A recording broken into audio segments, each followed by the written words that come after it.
There we go. All right, it is 1:30, so it is time for us to begin. We'll call to order this regular board meeting of the Integrated Waste Management Authority of SLO County. And we will begin with roll call. Mr. Enns? Here. Mr. Hammond?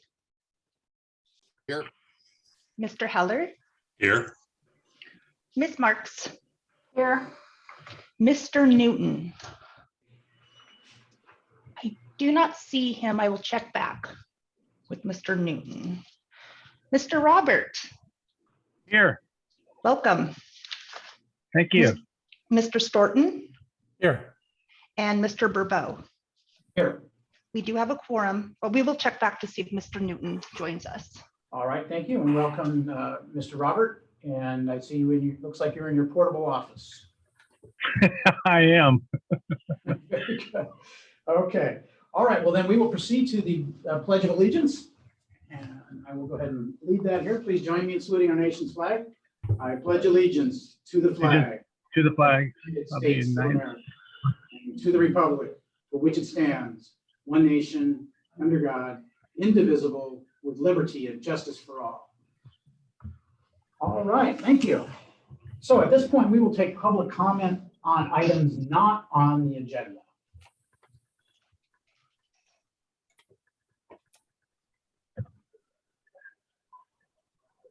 At this time, if a member of the public wishes to make a comment, you may press the raise hand button found at the bottom of your screen. If you don't know where that is, it should be in your reactions and then raise hand.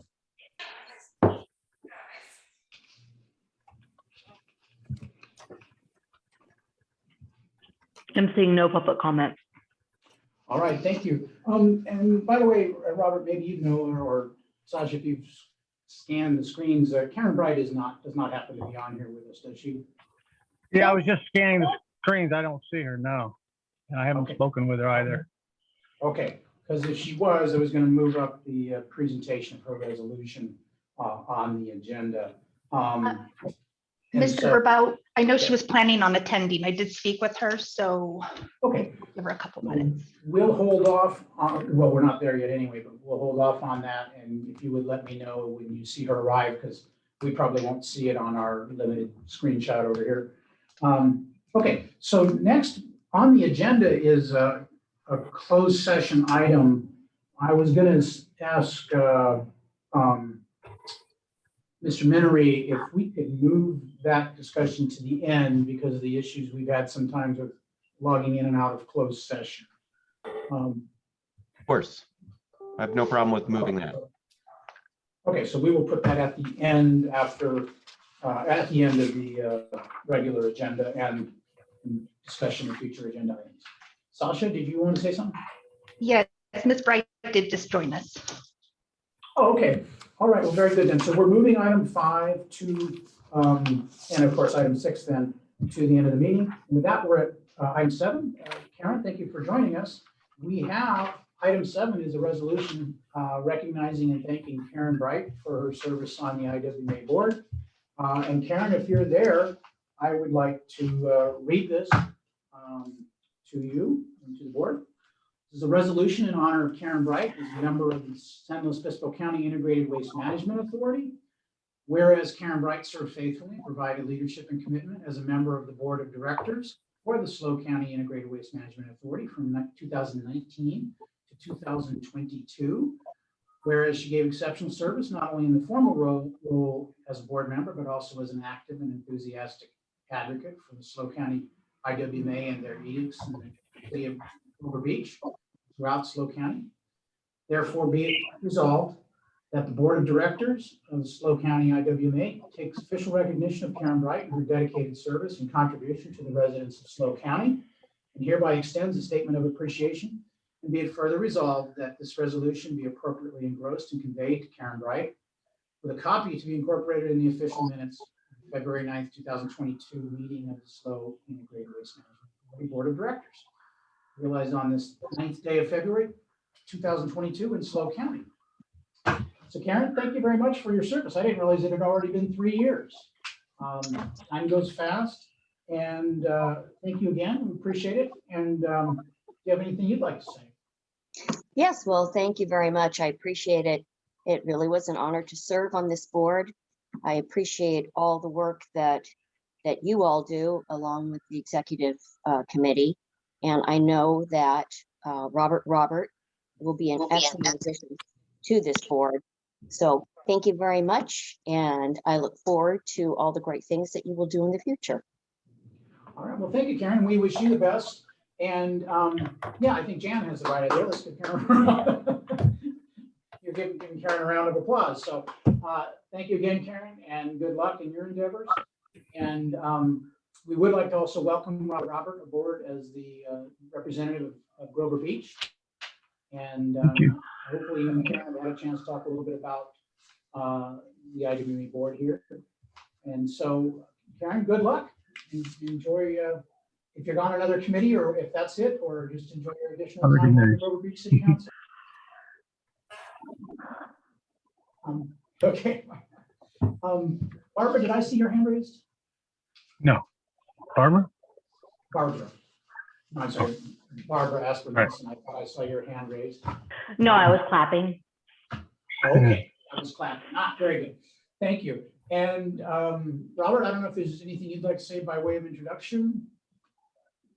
Well, my name's Robert Roberts. I know Jan Marks a little bit, but I've been around for quite some time in Grover Beach. This is my first term on City Council. I'm very excited to serve on the board. My wife, Anita Schauer, and I had started a club, Eco Club 5 Cities, where we are very involved with recycling. And I presently run that club with Anita, and I also run the electronic waste division at the Exploration Discovery Center in Grover Beach, where we get rid of electronic waste. So this is right up my alley. I'm very excited to serve and be your dispense of whatever you might need. So don't hesitate to ask. Thank you. All right, thank you. Look forward to working with you. I see, Sasha, that Mr. Newton did join us. I believe we have full representation today on the board. That is correct. Thank you. Note in the minutes that he joined us. Okay, so with that, we're moving on to our consent agenda, which is items 8 through 12, which consists of, as you see here, the expense and credit card reports, a couple of minutes, our monthly resolution so we can continue to meet by Zoom, and the extending the lease on the building that Pablo and I are sitting in. And before we do that, let's see if, before we discuss or vote on that, do we have any members of the board that want to pull an item from the consent agenda? Okay, if not, and we've moved the expense and credit card from the director's oral report to the consent agenda, and that's not meant to discourage any questions. I just hope you all still look at those reports, and if you have questions, it might be more time expeditious to ask Pablo up front, so we wouldn't end up very often having to pull that and discuss. But okay, if there's no board member wanting to pull an item, let's see if we have any public comment regarding the consent agenda matters. At this time, if a member of the public wishes to make a comment on the consent agenda, you may press the raise hand button found at the bottom of your screen. Or if you're on the phone, you may press *9.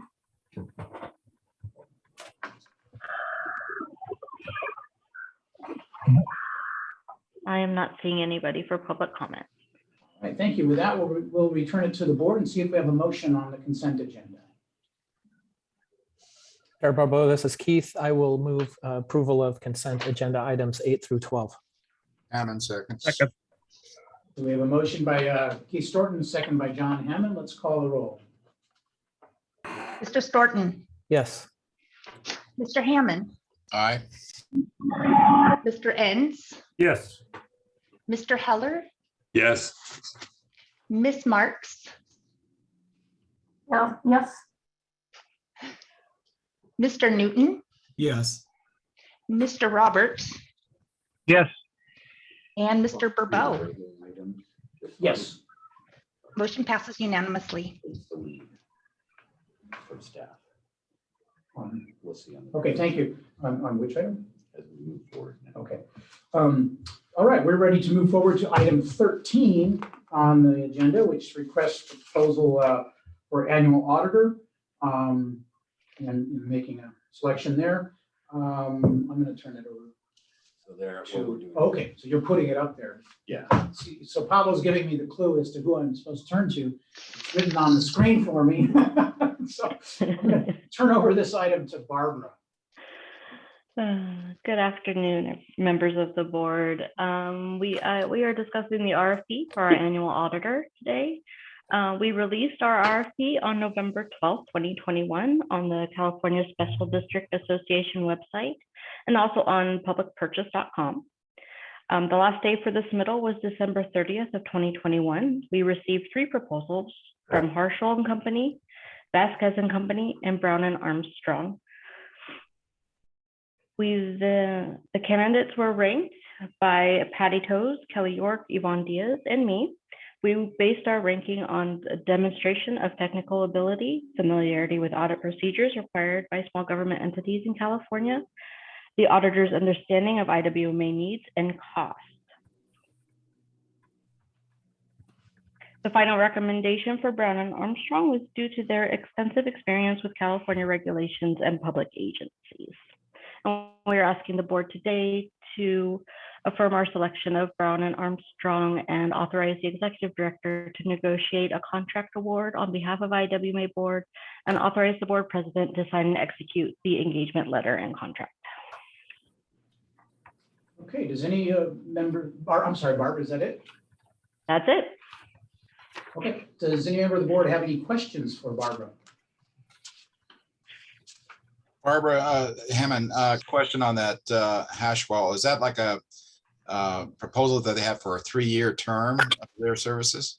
Yes, and were the only rates that were rated. So the first year was 18, and then it was going to go up from there. Right. But all the cost, as you can tell, and all the costs for the auditors, they all were around the same price. So cost really wasn't a factor in choosing our auditor on this row. And have we used Brown and Armstrong before? This agency has not. I know the county has used them, and I believe Paso has used them. Okay, very good. Thank you. That's all I had, Welcome. Charles. Okay, thank you, John. All right, any further questions from board members? If not, let's see if we have any public comment on this agenda item. Okay, at this time, if a member of the public wishes to make a comment, you may press the raise hand button found at the bottom of your screen. Or if you're on the phone, you may press *9. And again, if you can't find that raise hand button, it's probably in your reactions and it'll say raise hand.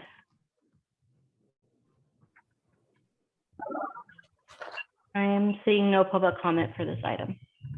All right, in that case, we'll return it to the board and we're ready for a motion. Charles, I'll do it if no one else then. Make a motion to approve staff ranking and firm selection of Brown and Armstrong. Authorize Executive Director Pavo Ogren to negotiate a contract award on behalf of the IWMA board and authorize the board president to sign and execute engagement letter. Jan Marks, I'll second it. Okay, so we have a motion by John Hammond, a second by Jan Marks. Let's read the roll, please. Mr. Hammond, Aye. Ms. Marks, Yes. Mr. Enns, Yes. Mr. Heller, Yes. Mr. Newton, Yes. Mr. Robert, Yes. Mr. Storton, Yes. and Mr. Burbo. Yes. Motion passes unanimously. All right, thank you. With that, we will move on to item 14. Just I'm before sorry. that, I'd like to make a brief comment. I really appreciate staff analysis of the different auditor proposals. I thought it was very well done, succinct, to the point, and well written. So thank you. Thank you, Jan, I agree. Okay, we're going to proceed next to item 14, budget review, and I'm going to turn this over to Pablo and Barbara. Yes. Let's see. First slide, Barbara.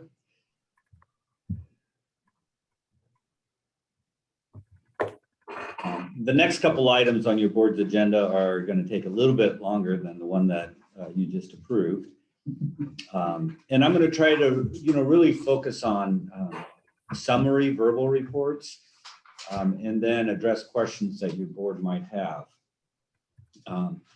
Part of the budget review and expenditure freeze, it was really a pretty extensive analysis that Barbara did, and then I reviewed and gave her feedback, and we really had several iterations of analysis. I also want to make sure to recognize that Science Discovery participated, and I appreciate Mr. Milo's help because there's significant cost savings compared to budget with respect to the Science Discovery contract.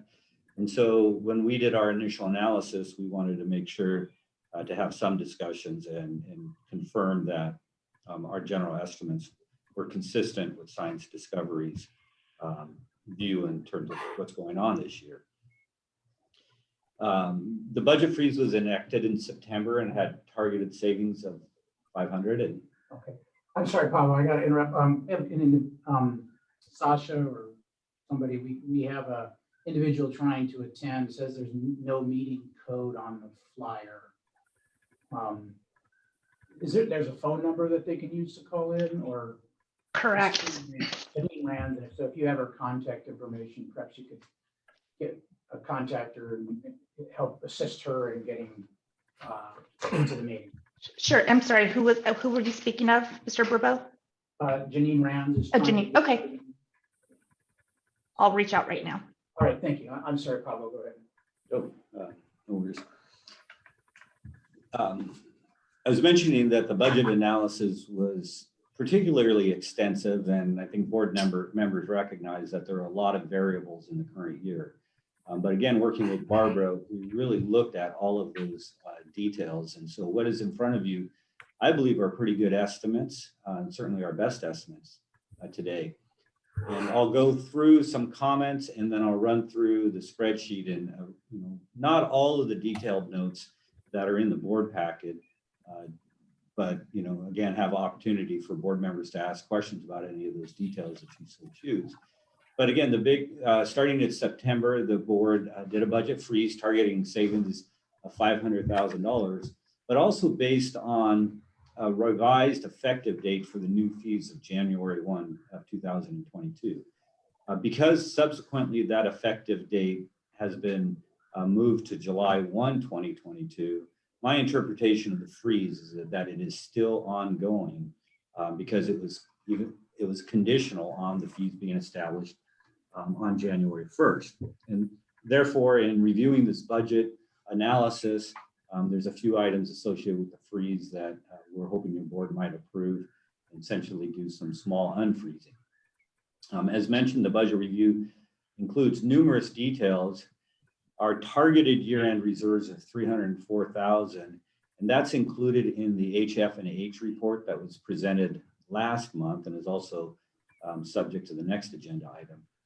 But those target year-end reserves, and that's unrestricted reserves, there are now estimated about $509,000, or just about $200,000 higher. All things considered, that's not a big swing when we're talking about a couple $1 million budget and the variables that have been facing IWMA this year. Pablo, question. Yes. What percentage of our gross annual is that? Is that 20%? I can't recall what we figured for minimum reserves. 200,000 would be about 10, right? Prior to SB 1383, we were running about a $2 million budget. Adding in SB 1383, it moves to about a $4 million annual budget. So 20%, yeah. Yeah. Thank you.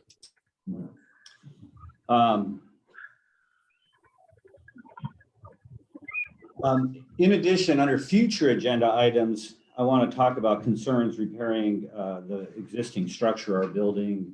I reviewed the structural engineer's foundation analysis today, and there are clearly some potential cost implications there, not of a nature to sway this budget item in any of the analysis here, but still a concern. And so I want to talk about that in a little bit more detail under future agenda items and the timing of moving forward with additional analysis with regard to the structure. So that's kind of the summary. And if Barbara, you could pop up the worksheet, then there's a few things that I'd like to highlight on that. So right now, what the biggest variable that I evaluated and saw that I don't think was previously presented is on line 5. And what that essentially shows is that at the beginning of the year, our budget was actually around $265,000 less than what we had included. And that's simply a result of the final audited financial statements. Those that audited financial statements show that essentially our fund balance is $2,979,000 versus in the budget it had been estimated at $3.2 million. So we're actually starting, I always go back and I say, if I look at a new budget analysis that I haven't been part of or anything, I go back and I reconcile the beginning fund balance to the audited financial statements to see if there's any difference there. And so I wanted to bring that to the board's attention. With respect to total revenues and total expenses, so this variance shows that right now we anticipate our total revenue shortfall is going to be about $1.3 million. And then notes number 2 and number 3 identify the shortage. For example, on landfill tipping fees, I think that they were probably a little bit assertive in estimating 1.1 million, but most of that shortfall is really resulting because of the county's withdrawal, or I should say some of it. Both are contributing factors. The revenue hauler HHW on line 11 and covered by footnote number 3 is really the shortfall because of the deferral in the implementation of the new fees. So I think everybody's familiar with that.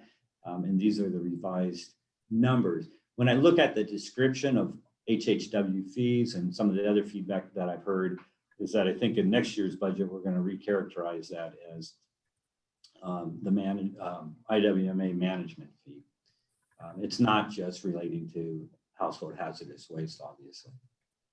But there's some smaller items in there. Again, the revenue projected shortfall is about $1,384,000. If we go down to total expenditures on line, nope, not that one. Line 34, Barbara. The $1,424,000. Yeah, that one. So that's our bottom line estimated savings in the budget, and it's clearly significantly more than the $500,000 targeted by the board.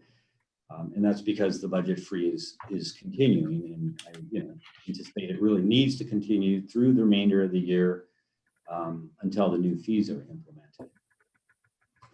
Then again, we have breakdown on the various categories of where the savings are, and that is noted again in the notes that are included in your agenda package. And I'm not going to kind of run through all of those details. Staffing vacancies, as a result, creates the salary and benefits.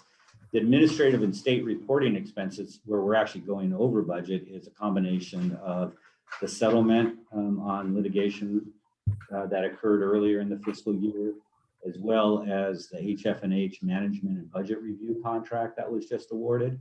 Those two items together add up to well over $100,000.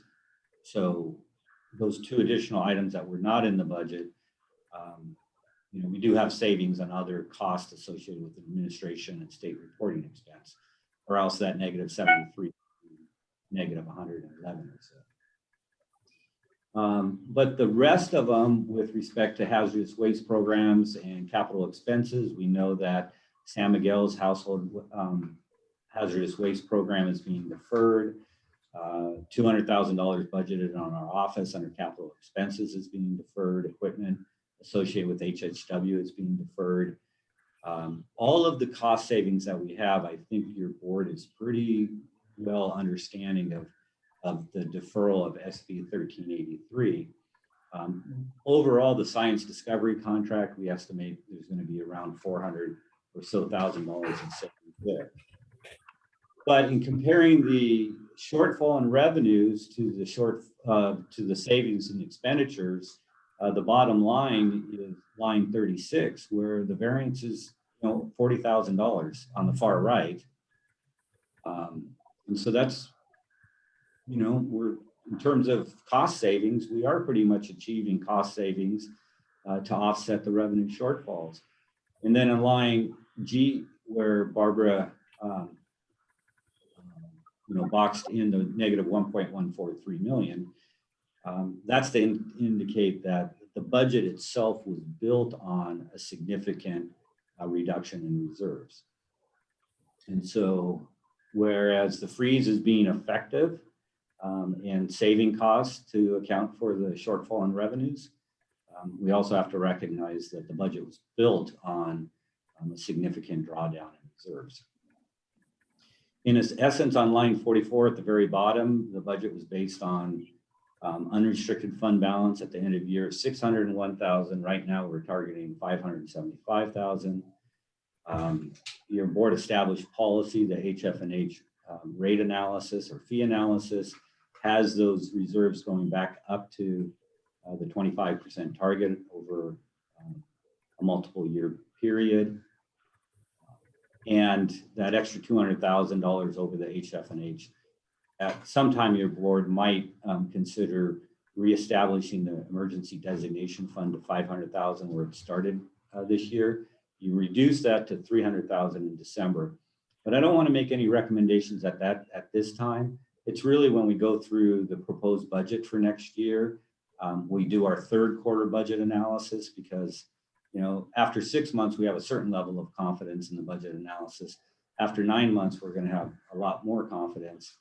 So anything that we might recommend to your board in terms of emergency designations will be done at that time and not right now. So that's the overview of where we stand on the budget. Walking into a situation where there's a lot of variables and uncertainty, the good news is that the budget freeze is working very well in terms of holding us steady.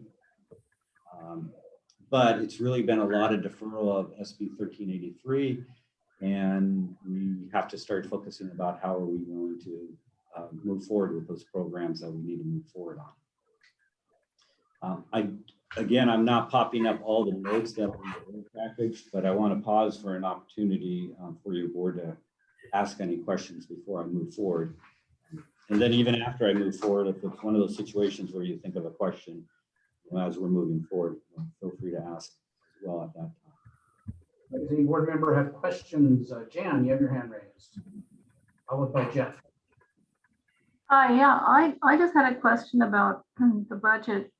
If it includes the amounts that the county is paying to IWMA for a continuation of services as per the MOU, or is that just a wish? It does include those numbers. And Barbara, is that revenue from program? No, it's right there. Revenues from billing to outside agencies, line 13. So, yeah. Thank you. It's a really rough estimate. We only have like a month and a half worth of billing so far for them. So Barbara, does that number though incorporate, is that an estimate through the end of June, or is that just what we've billed so far? Or what is that $18,000? Because 18,000 doesn't sound like a lot. We, based on one full month of expenses, it was about $3,000, so that's to the end of June. Okay. It seems like if we're losing a certain amount of tipping fee revenue to the county, the services we're providing, if they're roughly commensurate with what we've been doing for the county, yeah, 3,000 a month doesn't sound like much in terms of billing. So how do we know we're billing enough? So it's according to our understanding. So we are billing them based on usage for the HHWs. So we do a manual count of how many people enter our HHWs, and then the percentage that come from county unincorporated. The total cost of the disposal of that percentage goes to the county, and then we take everybody else. And then everything else is based on population, really. So any of our admin costs are about 25.5%. So Sasha and I have been tracking what we've been doing for HHW, our time, any billings that are for HHWs, they're billed at 25.5% of the total. And then we're also taking I'm taking the total amount of phone calls that are coming in, because most of our phone calls are about hazardous waste disposal. And then we're billing them an average length of phone call times how many phone calls at 25.5%. Thank you. Jan, did you have any further questions? Yeah, just one. In terms of science discovery, and I'm always amazed at how much we're paying for science discovery every time we meet. And I'm wondering if we are assuming in these budget projections that whoever is selected through the RFP process will also end up costing us about the same amount, or were there any variations in that number? Thank you. Could you answer that?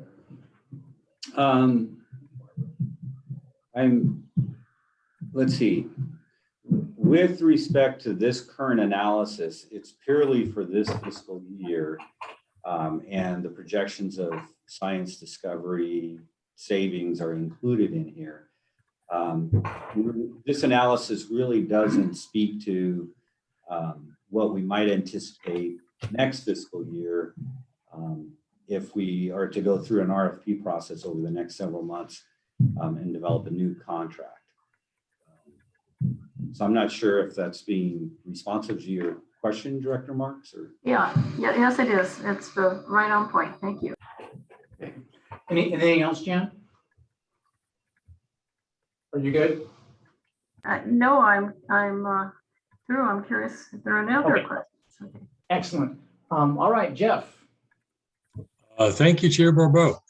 This is Jeff Heller of Morro Bay. I have a couple of questions about the modifying the expenditure freeze, specifically with respect to the program coordinator position. Is this a position we need? Two questions. Is this a position we need to fill right away? And my second question is, have you had a chance to look at the staffing plan? I'm wondering what your thoughts are regarding that. Okay, so we're jumping ahead to the next slide. I think that's, do we have any other board questions on this slide? Well, do we have any other board questions on this? I see a raised hand from a member of the public, but we'll have to, Luke, we're gonna have to wait on till we get to public comment on this portion. So we have any other board questions on this spreadsheet? I have a sort of a question, and that is, based on this, of course, as you indicated, the budget was built on considerable use of reserves and was also originally built on expectation that the rate increase would come into play in increasing revenue. Ending, it sounds like we have a lot of money, but when you take out, if you scroll to the bottom, the million that we have to set aside for that's required by the state of HHW closure, and the 300,000, which is a reduction from 500, you see that ending balance, and 575,000 is only about, it's less than 20% of the estimated year end, and it just underscores to me the criticality of us getting the rate increase into place and the revenue increase flowing by our revised timeline of 1 July. Okay, does anybody have any other questions on this spreadsheet in particular? I was going to go to the next slide where I think he'll address your question, Jeff.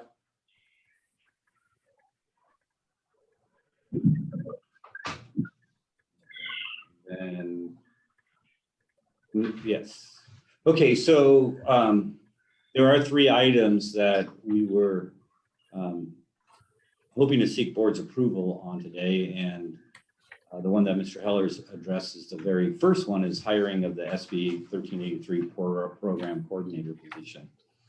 And with respect to the staffing plan and the action plan that had been previously developed last year, the draft action plan, yes, I have looked at that.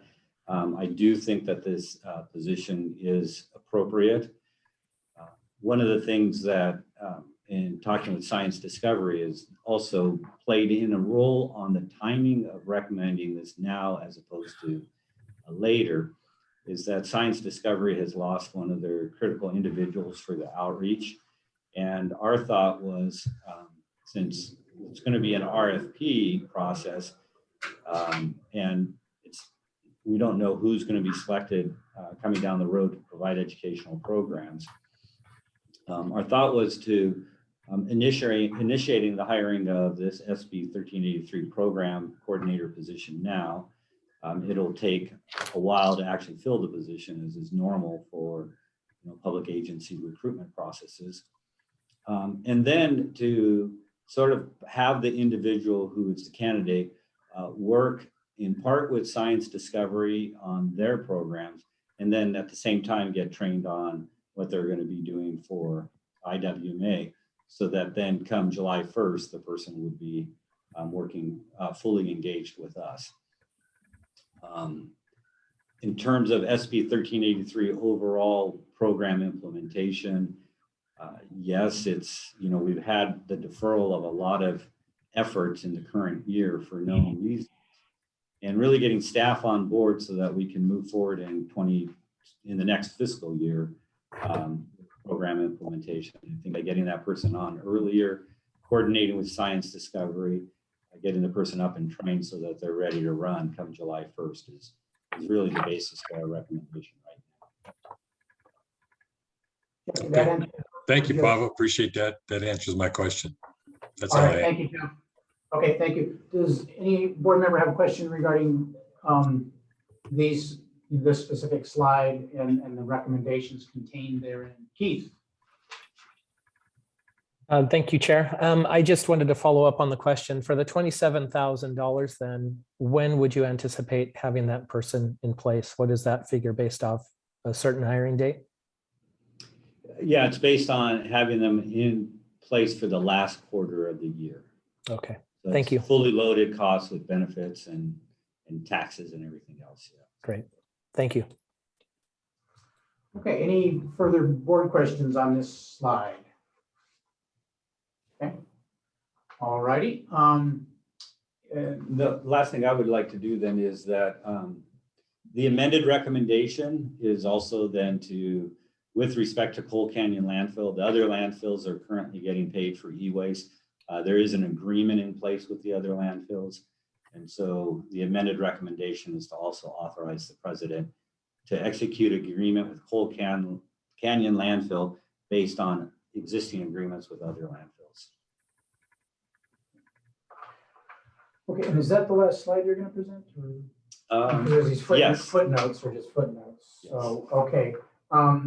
Then I'm going to, before I go to public comment, I was going to note, one of the deferred items is the San Miguel House of Hazardous Waste site.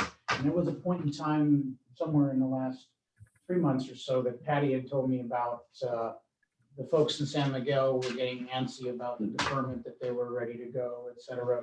Have you had any discussions with them about our continued deferral of implementing that household hazardous waste site? I have not. Okay. But I guess my thought is, since that's in the HF&H rate analysis, what we can do over the next couple of months is start like our program planning and everything, so that come the new fiscal year, we're ready to move forward as fast as possible with that. All right. Okay, thank you. Just want to make you aware that's an issue. We're getting some, I wouldn't say pressure, but some inquiries as to where we're at on that issue. So, okay, with that, I'm going to turn see if we have any public comment. I know Luke Dunn had raised his hand. at one point. So let's go to public comment. Okay, at this time, if a member of the public wishes to make a comment, you may press the raise hand button found at the bottom of your screen. Or if you're on the phone, you may press star 9. If you can't find that raise hand button, it should be in your reactions. And I do have one for public comment. Hey, Luke, you should be able to unmute yourself. Hello, is this working? It is. Give me 1 second. Let me get the counter out. Okay, you're good to go. Greetings, everyone. Hope everyone's been doing well. Long time no see. This is Luke Dunn, resident of San Luis Obispo.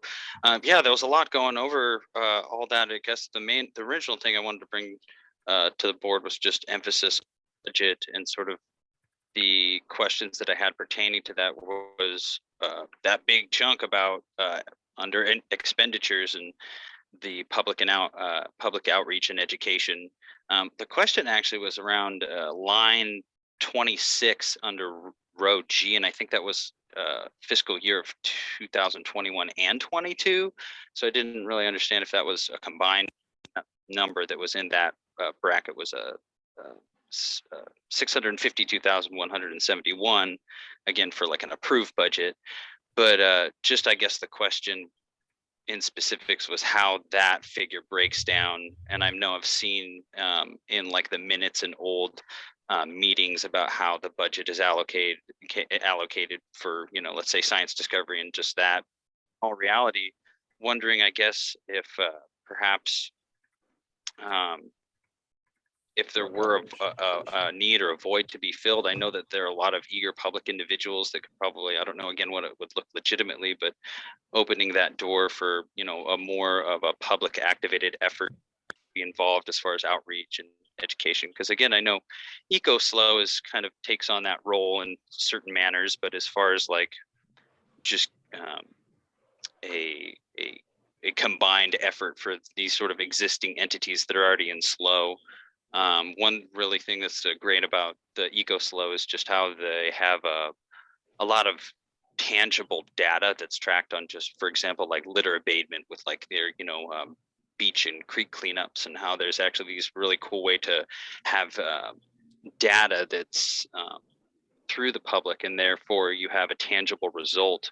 Because part of the issue is actually, you know, without outreach and education, this sort of convoluted term, how do you actually have a quantifiable metric that you can say, this is a success, we're putting this much money into this program and we can prove that it has been this successful because X, Y, and Z, as opposed to, you know, an amount or weight metric, or, you know, a location of like, you know, refuse or trash that had been collected by a group. You know, it's a tangible metric, so example. But as far as like education and outreach, I guess I just hope to one, just get more involved myself personally, but also just, I guess, hopefully to see maybe more opportunities that the board can nurture as far as opening doors to community members, but existing entities, whether it be that Cal Poly Zero Waste Club, you know, EcoSlow, you know, the Surfrider Foundation, or so. But anyway, that's about it in a nutshell. Hope all are well. We'll hope to talk more soon. Okay, thank you. Good timing, Lou. Yeah, it was almost perfect in 3 minutes. And, you know, as indicated, the RFP, the request for proposal, is out for that education and outreach contract. So you might want to look at that. It might answer some of your questions. So something you might want to look at. I believe it's posted to our website. Is that correct? It's not out yet. It's not out quite yet. Okay, but it will be posted when it's out? Or- Yeah, we're going to come back to the board first. Okay, it'll come back, I'm sorry, it'll come back to the board first before it's posted, so. He also mentioned the header on 2122. Yes. Um, Specific item. Yeah, so Luke, the header that you had mentioned on the approved budget 2122, that's just a simple notation on what our fiscal year is, because we have a fiscal year that starts on July 1 and ends on June 30th of the subsequent year. So if we were to spell that out, it would say fiscal year July 1, 2021 to June 30th, 2022. And so it's only one fiscal year, and that's just a convention that a lot of agencies use to indicate a fiscal year that overlaps, you know, 2 calendar years. Okay, thank you, Pablo. And so at this point, I believe, is there any further public comment though? I see no one else for public comment. Okay, so I believe the recommendation, the staff recommendation is to consider modifying the budget freeze for the 3 items indicated on the report. Is that correct? Yeah, and then your authorization to execute the agreement with Cole Canyon. Right, and that would include authorizing me to sign an agreement with Cole Canyon based on this budget item. So that is the staff recommendation. Do we have any discussion of that, or do we have a motion? And then we could have discussion. Jeff Heller, Morro Bay. I move approval of item 14 Okay, as recommended? as recommended by staff. Okay, all right. This is Keith. I will second. All right, so we have a motion by Jeff Heller, a second by Keith Storton to approve staff recommendation. Any discussion of this? All right, if not, then let's call the roll, please. Mr. Heller, Yes. Mr. Storton, Yes. Mr. Enns, Yes. Mr. Hammond, Aye. Ms. Marks, Yes. Mr. Newton, Yes. Mr. Roberts. Yes. Could the records reflect that my name is Robert, not Roberts? Robert, Yes, ma'am. Thank you. thank you. And Mr. Burbo. Yes. Motion passes Okay. unanimously. All right, thank you. With that, we will move on to item 15. Discussion regarding our fee on gross hauler receipts. And this is going to go to Pavo. Yes, again, this is one of the 2 items that I have spent, the preponderance of my time on since starting about 28, 30 days ago or so. In real quick summary, the HF&H report and recommended fee of 5.4% of gross hauler receipts was reviewed at your January 12th meeting. And so I'm not going to go back and get into the details of that. One of the things that I want to remind everybody, though, is that the 5.4%, the current way, there's currently 2 fees. One, it's a $3 per ton tipping fee at the landfill. And then what we had seen as the HHW, or maybe better characterized as the management fee of about 2%. Quick math, if I converted that tipping fee into a fee on gross, when you combine the tipping fees and all the existing revenues, they add up to about 4% of gross hauler receipts. And the 5.4%, well, would take it all the way up, including the tipping fees, to about 7.4%. So we're not talking about an increase of 5.4%. We're talking increases about 3.5% on existing, as compared to the existing fees. Now, on a bottom line budget basis, that means almost a doubling of waste management fees. And so as I went through the details, both in the budget, HF&H, and just looking at everything, the question in my mind is, am I seeing anything that might grossly over exaggerate estimates that would be a basis for reducing that 5.4%? And as it discussed at your January board meeting, I wasn't anticipating that I would see anything that would jump out at me and say, hey, this 5.4% can be reduced. And that still holds true today. I do think that, through implementation and past startup costs and going through the RFP processes, that, there are management and we can definitely pursue efforts to get that 5.4% down, but the best information that we still have available today on which to base the fee recommendation is the 5.4%. So I'm cautiously optimistic that over time, that number is going to be able to come down. But for today, it still continues to be the best estimate that we've had.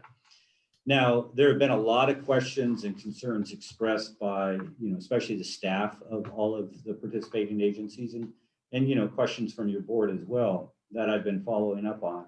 And we established a subgroup of fees among staff. So Matt Thompson with Paso, Aaron Floyd with San Luis and Whitney McDonald with Arroyo Grande, I've been doing the detailed follow-up with.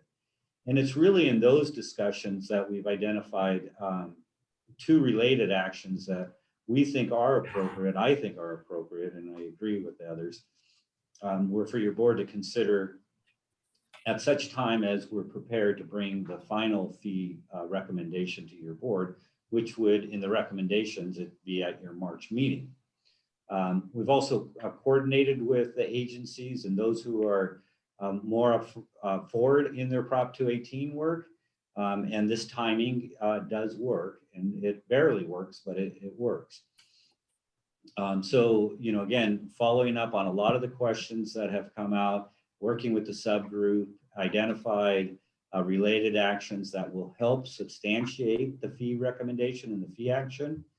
And so now I want to kind of move into those a little bit. Oh, that's good. Don't jump forward on this slide though. Yeah, so it's the final SB 1383 action plan. And that was originally prepared, or it's dated February of 2021. I like the fact that the link, we provided the link on the agenda, and I've already gotten some questions and comments from the public.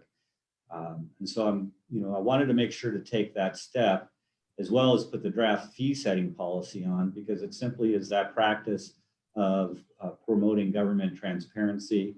And again, on the action plan, I've already got some comments from public. One of the best example of why that action plan needs to be modified and put into final form, in addition to providing support on the fees, is that SB 1383 calls out that infrastructure capacity planning is a responsibility of counties, or at least they have to be the lead agency in infrastructure capacity planning. And because the draft action plan was prepared last February, and then the county's withdrawal occurred this last fall, you know, that's a really easy example of where we know we need to amend that draft action plan. And then there's a lot of updates on the dates that are in the plan. And those updates on dates are necessary due to the deferral of some of the implementation efforts. It doesn't sound good that we're deferring implementation efforts. Our feedback from Cal Recycle or others is that, you know, our region has still been doing pretty well compared to other regions. SB 1619 was passed by the legislature this fall in order to help agencies identify when they do anticipate that they're going to get done for those who are deferred. But the bottom line, approval of SB 619 is really good evidence that implementation efforts statewide are proving to be challenging. So we're, you know, our boat that we sit in is obviously ours, and it's different from everybody else's. We need to move forward. We need to, you know, be serious about what we need to get done. But again, the action plan itself, we're working with HF&H so that we can put in, you know, good realistic estimates on when we think implementation efforts are going to get done.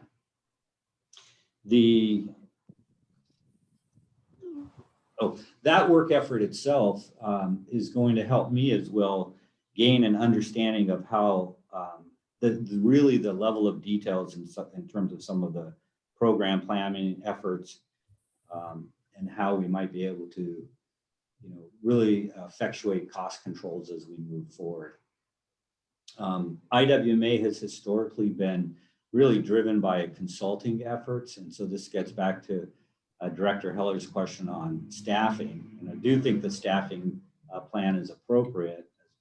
And really what it comes down to is, you know, what's the most cost-effective approach for staffing versus consulting and independent contractor work. And that's true here at IWMA. You know, it's true throughout public services that especially relate to utilities, whether water, wastewater, waste management. What is it that we're doing with staff? What is it that we're doing with consulting groups? So it's going to, you know, prove to be very true with IWMA as we move forward in implementation. So we're working with HF&H to get that final action plan prepared for your March meeting. And I'm going to really spend the preponderance of the remainder of this item on talking about the fee setting policy. So if board members on that very general discussion, have questions regarding the action plan, this might be a good time to pause. Sure does. Excuse me. Does anybody have any questions regarding this discussion of the action plan then? Yeah, Charles, Pavo, this is John Hammond. Analysis that we've seen in Paso is that not all franchise agreements are equal, and with regard to the different agencies that are members of the IWMA. And so if we're going to be using a calculation on franchise fees, wherein that, for instance, Paso Robles includes street sweeping, park services, and some other cleanups that Paso Waste does, the proportion again isn't equal with other agencies. And that's what I want to make sure, that Paso Robles doesn't get overcharged, so to speak, more than others just because of the way our franchise agreement is written with our hauler. I think that's really important, that we should figure out some sort of a way to include or have a baseline of all the different member agencies to support 1383 and in general the IWMA. So that's I want to make sure that the FH&H study has calculated this properly. And also another thing we found was it doesn't look like that non-franchised haulers are being charged anything from IWMA. So that might be another possible revenue source for IWMA. Has that been looked at, Pavo, or do we have anything record-wise on non-franchised haulers? Although we Yeah, well, first off, Barbara? Yeah. So we actually charge permitted haulers a 2% fee as well. So what we're proposing on the rate increase would affect them as well. And then anybody that does a self-haul, they get charged that $3 a ton over the landfill. Yeah, tipping fee at the landfill.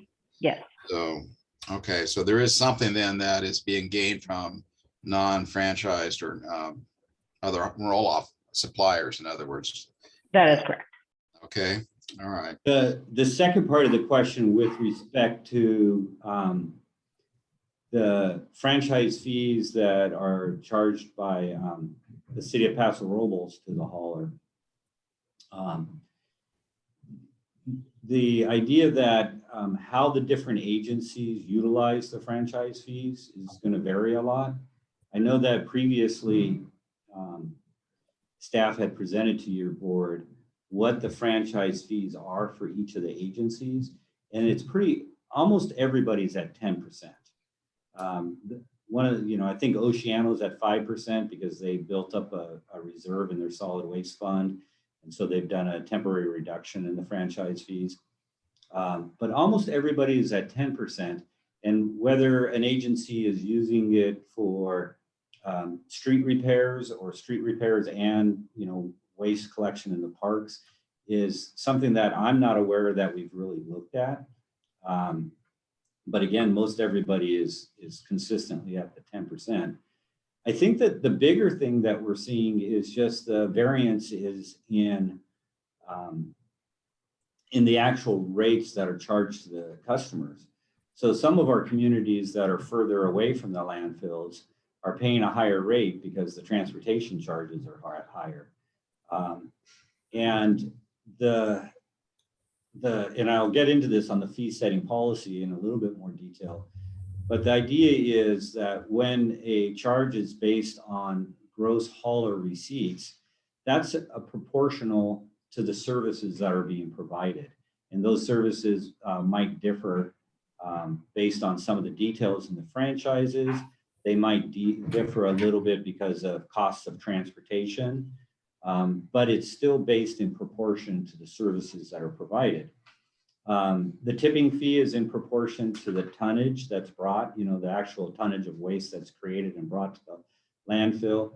And then the third fee that the board has had in the past, but is a fee that if it's based on customer accounts, then it's simply in proportion to how many customers you have. And sometimes I think that depending on what kind of costs we're recovering, your board has different options on which way it wants to go. If it was something that was purely overhead related, then doing it based on customer accounts would certainly, push me in that way a little bit more. Even educational services, there's rationale for customer accounts. On gross hauler receipts, certainly it's permissible in this situation, in my opinion, because it's in proportion to the services that are provided to the customers. And here's a bit of my contrast is that when I think about AB 939 and the desire to really reduce solid waste that's going into landfill, then I like the fact that tipping fee was established, because that's in proportion to how much waste people generate, and the incentive is to reduce how much waste is being generated. With respect to SB 1383, the state's mandates have moved away from just source reduction, and especially when we talk about organic waste, is trying to reduce the amount of greenhouse gases. So it's not, a tonnage related issue. It's more of a service related issue. So even though your board really has discretion on which way to go, the HF&H rate analysis and the 5.4% was really based on prior board direction. The ability to change paths at this time and still hit the July 1st target, time is of the essence. So that's a little bit of discussion there. But again, back to the idea that Paso uses your franchise fees in ways that other agencies may or may not. I look at it as what's the gross franchise fee, and almost everybody's right around 10%. So I think that creates somewhat of a level playing field. Yeah, Paulo, I agree. That what I'm trying to do is get a base cost basically for everyone to participate equally. And again, I don't really feel like IWMA should be making any percentage on our street sweeping and park services and other things that they do. I mean, it's not, and we also are going to be folding in our solid waste coordinator into the funding as well to handle staff. So again, it's something, I think we need to look at with regard to the whole proposal. I can't support anything that's not going to be level with the other agencies, basically. So. Yeah. John, I think it's a good segue to let Pablo talk about the fee setting policy, because I think he does have some discussion in there regarding that an option would be on an account basis.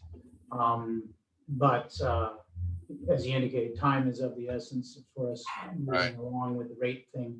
But anyway, if there's nothing else on the action plan thing, I'd like to let Pablo move on to the fee setting policy. Yeah.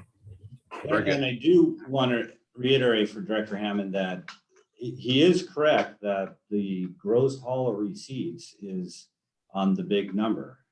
So, it's not net of franchise fees. Okay. All right. We'll move on. I understand it right now. Thank you, guys. Yeah. Okay, next slide then.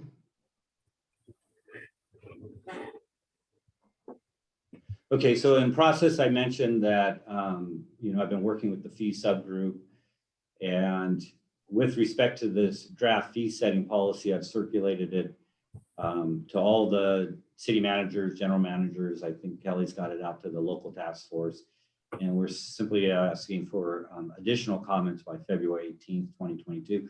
The draft that you see includes comments from the subgroup and attorneys for those at least one of the attorneys for those agencies.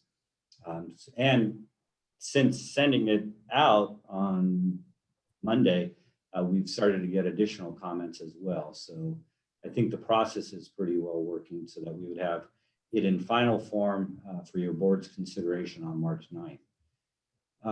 What's the need for the draft setting policy? And one of the important issues here is that we're addressing the regional nature of IWMA services. One of the questions that I had from a number of the agencies was, how does this relate to the services that IWMA is providing to me? And I'm saying me if I'm, from one of the cities or from one of the special districts. And the thing that I found important to discuss was the idea that IWMA is not technically providing services to the individual agencies. The JPA is delegating responsibilities that the participating agencies have. They're delegating the responsibilities to IWMA to implement on a regional basis. And the reason why this is important in like Prop 218 considerations is that there's not a one-to-one matchup of how much money we're collecting from constituents in a particular community and the specific services that we're providing to that community. Because the reality is, like the household hazardous waste programs that are at landfills, customers don't have to go up and say, I'm from San Luis Obispo or Aurora Grande or Atascadero or whomever. We don't log that in and then use that as a basis to charge any of your agencies. The revenues are collected on a regional basis. It's for regional services. And so I've got a bunch of language in there that says this is, the regional nature means that it's not a community by community. That's important because it breaks that sort of the perception that IWMA is got to provide this level of support when each of the agencies go through their Prop 218 that is sort of super detailed in nature. It's simply not the case that whatever the charges on a regional basis are that are then charged to the different haulers, then the haulers have to incorporate those into their cost calculations in discussing with the different cities, what should the new solid waste rates be charged to the customers. And so I've heard the term used pass-through a number of times, and there is some perception that the pass-through of a tipping fee charge is different than the pass-through of a charge on gross receipts or a charge through on customer accounts. And the reality is they're all pass-throughs, that whatever the hauler incurs is what they have to do. They have to calculate in their fee proposal to the different agencies. When it comes down to IWMA, to me, what the real substance of some of your board's decision-making is, are the services being provided fairly through the different communities? So we know some communities don't have household hazardous waste programs. Other communities do. We know that, for example, Heritage Ranch has a HHW program, but Heritage Ranch also has that low population waiver. And so we're not going to have to, there's going to be certain things with Heritage Ranch that are going to be easier to work on because they have a population waiver, but then we're going to be spending more money on Heritage Ranch because there's an HHW program there. So the equity of looking at, how much is being paid from a particular community and what is that community getting out of it from IWMA is very much, heart and soul issue for your board members to look at. But it's not a community by community Prop 218 issue. And so this fee setting policy really tries to emphasize that it's regional nature of IWMA services. And then the other thing that we put right up in the preamble is that this is all based on statutes and regulations established by the state of California, and that the fee itself is regulatory in substance. Now, I'd love to be able to point to something that says, hey, there's a definition of a regulatory fee in California and we meet that definition, and therefore it's not a property related service, and therefore IWMA doesn't have to do a Prop 218 on it. But we have obviously a lot of confidence that we're not implementing a property related charge. We want to get the language in there that this is a regulatory type of a fee. And it really just traces back to state statutes and state regulations. The other reason why it's important, I think, to incorporate that into a fee setting policy is that if for some reason there is litigation here or in other parts of California that would unwind what our conventional knowledge is right now, then it would put forth the argument that the state has imposed an unfunded mandate. So right now the state takes a position, it's not an unfunded mandate. We're taking the position that this is a regulatory type of a fee based on state statutes and regulations. What we're doing is everything I've seen and talking with the attorneys and everybody else is consistent with practices throughout California. But I wanted to sort of have that a little bit of a preamble on the need and what some of the significant points that I'm trying to incorporate into the fee setting policy. There's a bunch of technical details, and I'll address some of those on the next slide. But the other thing is to establish institutional practices, because through some of the challenges that IWMA has had in the past year or so, we know that when we establish practices and policies, and if there's a change in staffing, or even if there's changes in staffing at participating agencies who are getting involved with IWMA activities, being able to point back to a fee setting policy so that everybody can really get on the same page in terms of what we're doing here at IWMA helps with making sure whatever challenges we're tackling today aren't going to be big challenges in the future, and we establish institutional practices. So that's and specifically in the policy, coordination between IWMA and the participating agencies is very important, and obviously what was lacking on this particular effort originally.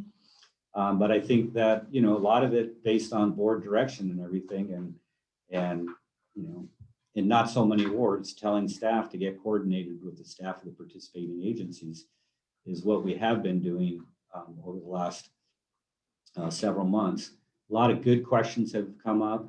And as I mentioned, even on this draft rate setting policy, I've started already to get some comments from the agencies.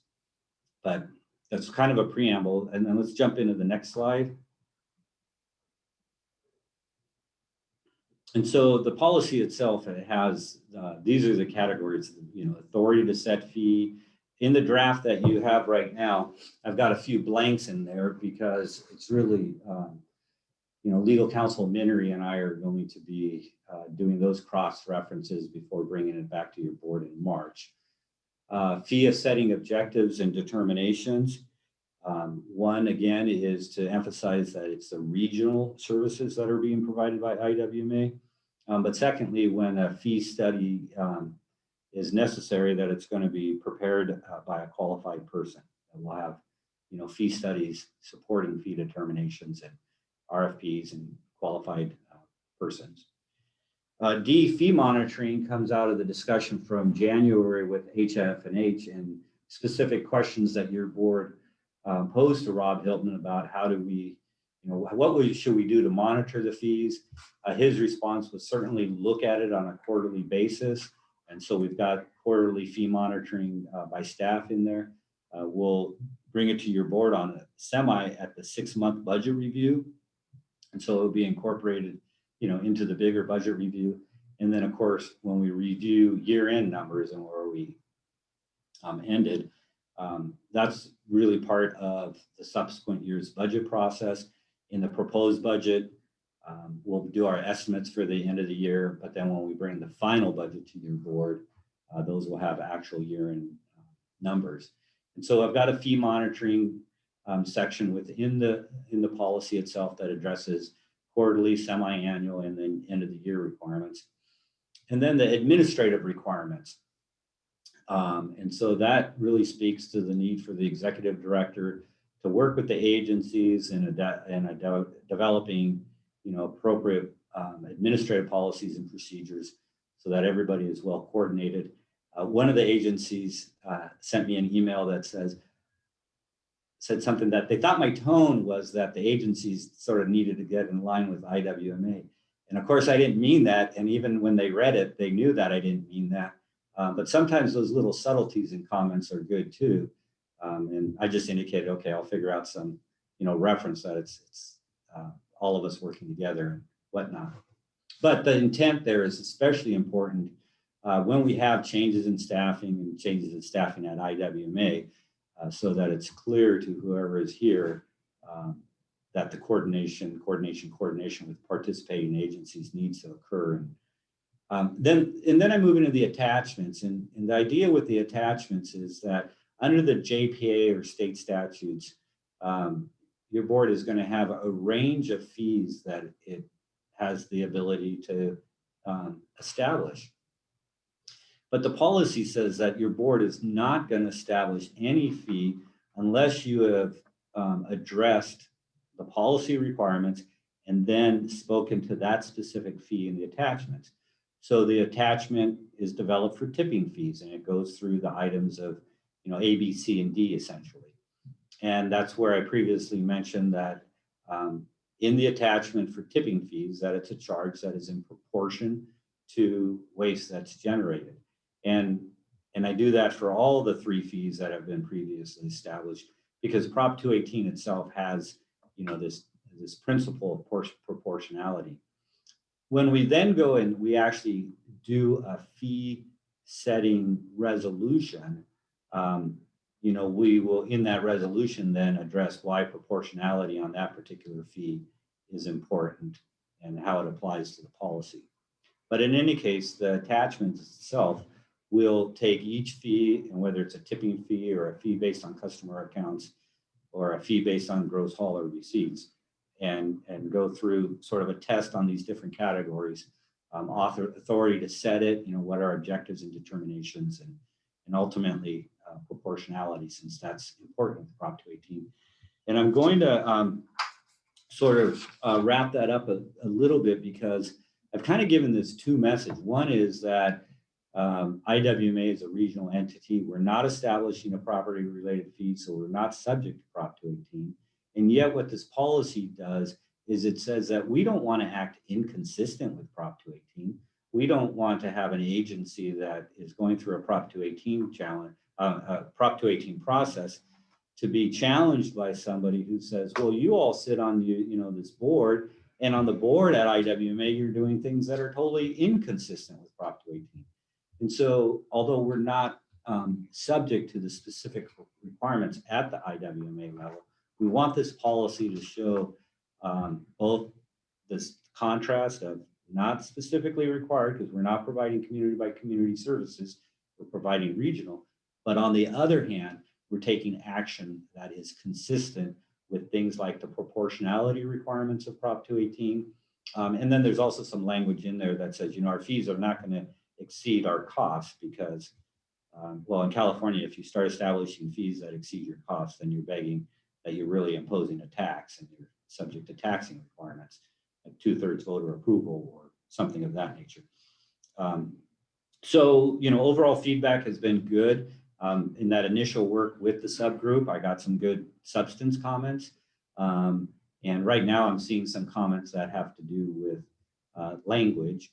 And, those are important too, because we want to make sure that the tone of the document is well done.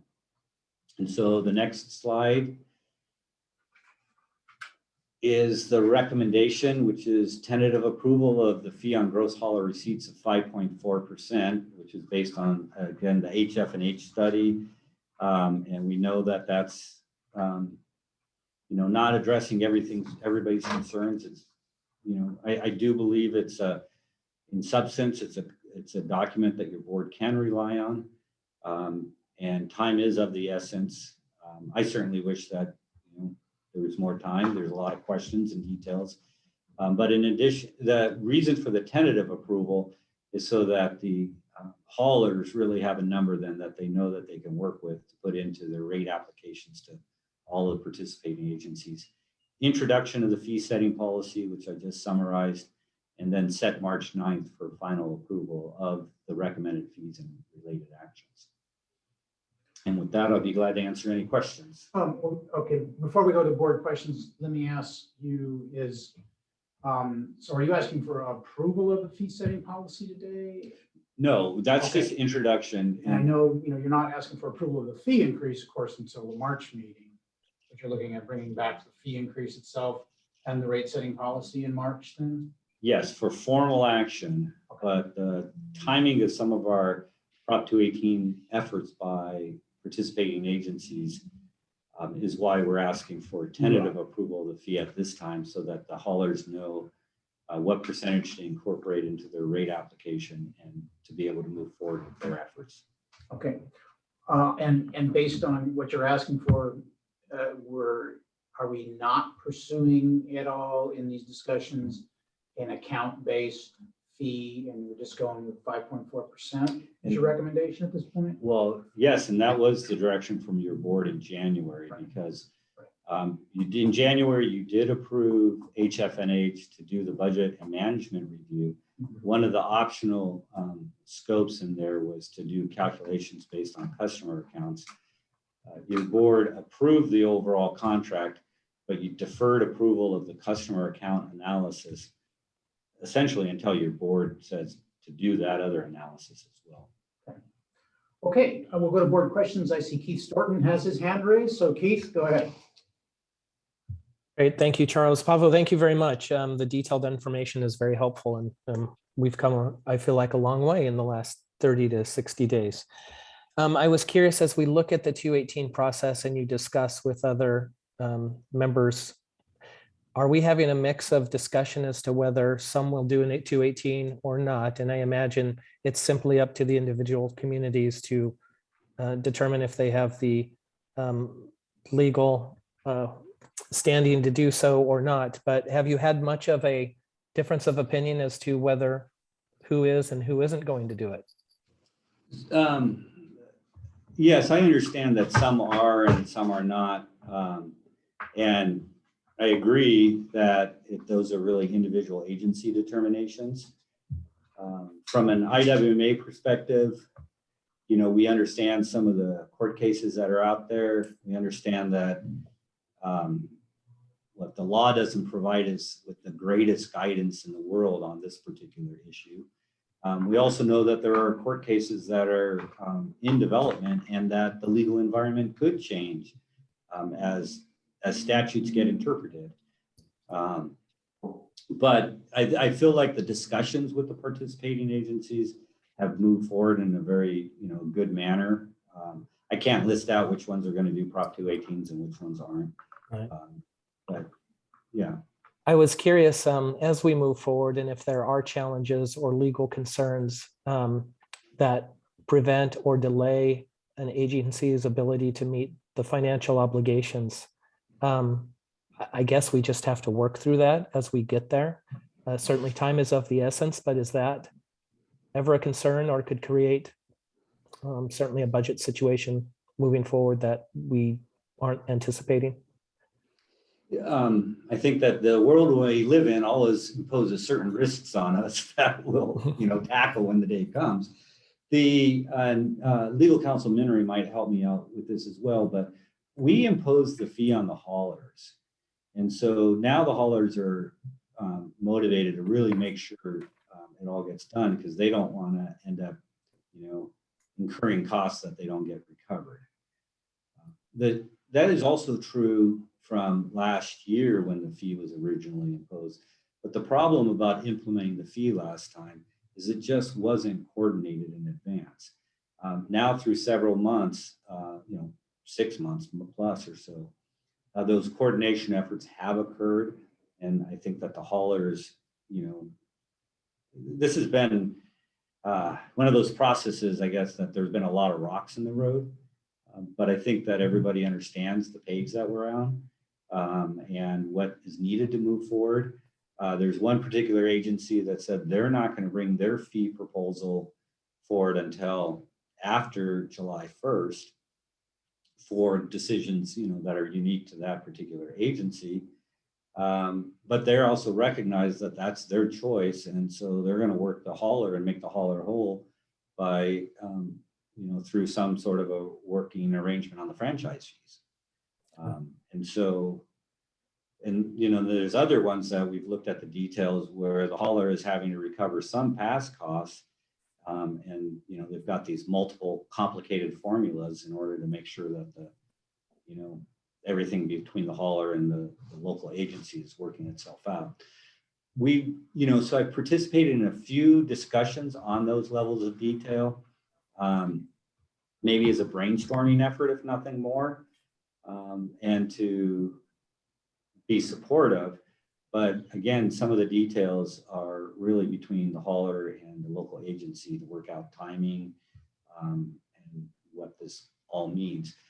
Ideally, the process would have laid everything out so that everybody's updating, fees at the same time, that the fee itself is proposed well in advance, and that we're not behind the curve as we are in this situation. And then moving forward, I mean, we have limited time now moving forward, but after this next year, knowing the path we've been down, we have more time to coordinate and do this in a more timely manner, in a more efficient manner. Yes, and that is, it strikes at the heart of the intent of Section 7 and the policies on administrative requirements in coordination with the local agent, the participating agencies. I would comment on that though, and that is that, you know, you think about it, this agency established its fees, the tipping fee, and then the 2% hauler fee about 20 years ago. I mean, and the tipping fee was prior to that. And as you know, it's never been changed, and it's 1383 that has driven this need for, you know, increased services, increased revenue, increased fee. If we get this fee reasonably accurate, and until the state comes along with a major new requirement like 1383, which, you know, this state being what it is, could be any given year, we in theory could go a number of years without ever having to revisit fees. If we get our numbers right. So, And then one other thing we had discussed in our last meeting, and you mentioned too about it, was we chose to go forward with the gross hauler receipt just because it was we're on a path where time is of the essence, and it was probably the easier path, but perhaps the board may look in the future at what customer account process would be at a later time. And that could be a more efficient, effective way to balance costs between agencies. I'm not sure, but we potentially could look at that at a later date. I agree. And also, it's not just, you know, gross hauler receipts versus customer accounts, but in looking at gross hauler receipts, for example, perhaps just excluding the component that relates to franchise fees, you know, so that we're calculating the number before franchise fees. And when I am cautiously optimistic that we'll see this 5.4% come down after, you know, startup, and after we've gone through RFPs and we really get our heads around actual instead of, you know, all the estimates that we're trying to do right now, then I think that would be the first thing that we would look at, is taking net hauler receipts and defining those rather than gross hauler receipts, as well as doing the calculations on customer accounts. and if we ever get there, lowering fees is easier because no jurisdiction has to go through a 218 to lower fees. And most people don't complain about getting their fees lower. Yeah. And you don't need to Okay. go through a 218 process to lower Yeah. fees. Very All right, good. John Thank you. I'm sorry. Thank you. No, Keith. thank you. Okay, John Hammond, you have your hand raised. Yeah, thank you, Charles. Yeah, what you just said a minute ago, Pablo, makes me feel like I can vote for this at this point, because again, the net franchise fee is really where the meat is. And if we can be accurate and spread the cost throughout the different agencies equally, I don't have a problem with it. But again, with Paso and the way we have it arranged with our hauler, there's a lot of extra fat there that, again, IWMA would be benefiting from on the total gross receipts, you see. So we've got to be able to do that. I again hope that you can bring this down to, you know, below the 5.4. But time is of the essence, so that's why I feel like we need to, you know, at least get this started. But just as long as we have a plan to reevaluate, that's what I want to hear. I think it is critical that Pablo is working with, in particular, the folks he mentioned as a fee working group, because those are, in particular, some of the cities, including yours, John, that identified some issues and concerns. So, and that's part of what, you know, we hired Pablo for, was his interagency working skills, and that's what he's doing. So, do we have any other board member questions? Okay, seeing none. So here's the recommendation on the screen is. Charles? I'm sorry, you need public comment. Yeah, But, let's get. Are there Yeah. any other questions? And before we go forward, discuss this recommendation. All right, if not, let's go see if we have any public comment. At this time, if a member of the public wishes to make a comment, you may press the raise hand button found at the bottom of your screen, or if you're on the phone, you may press *9.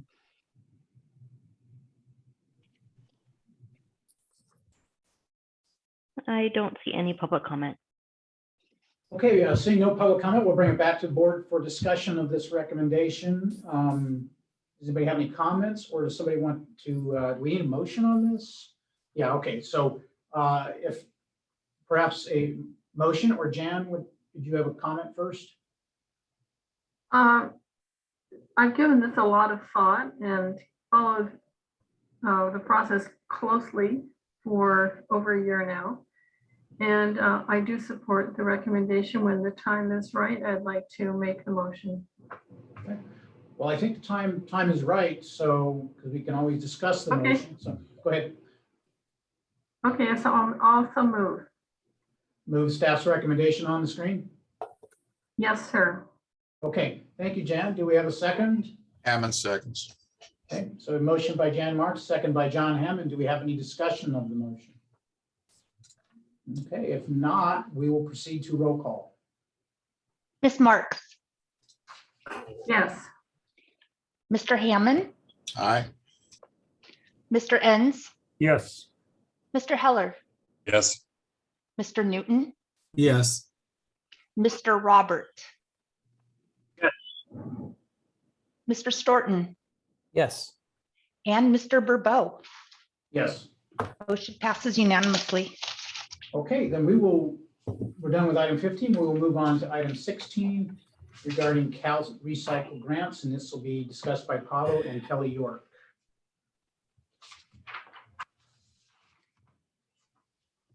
Next slide.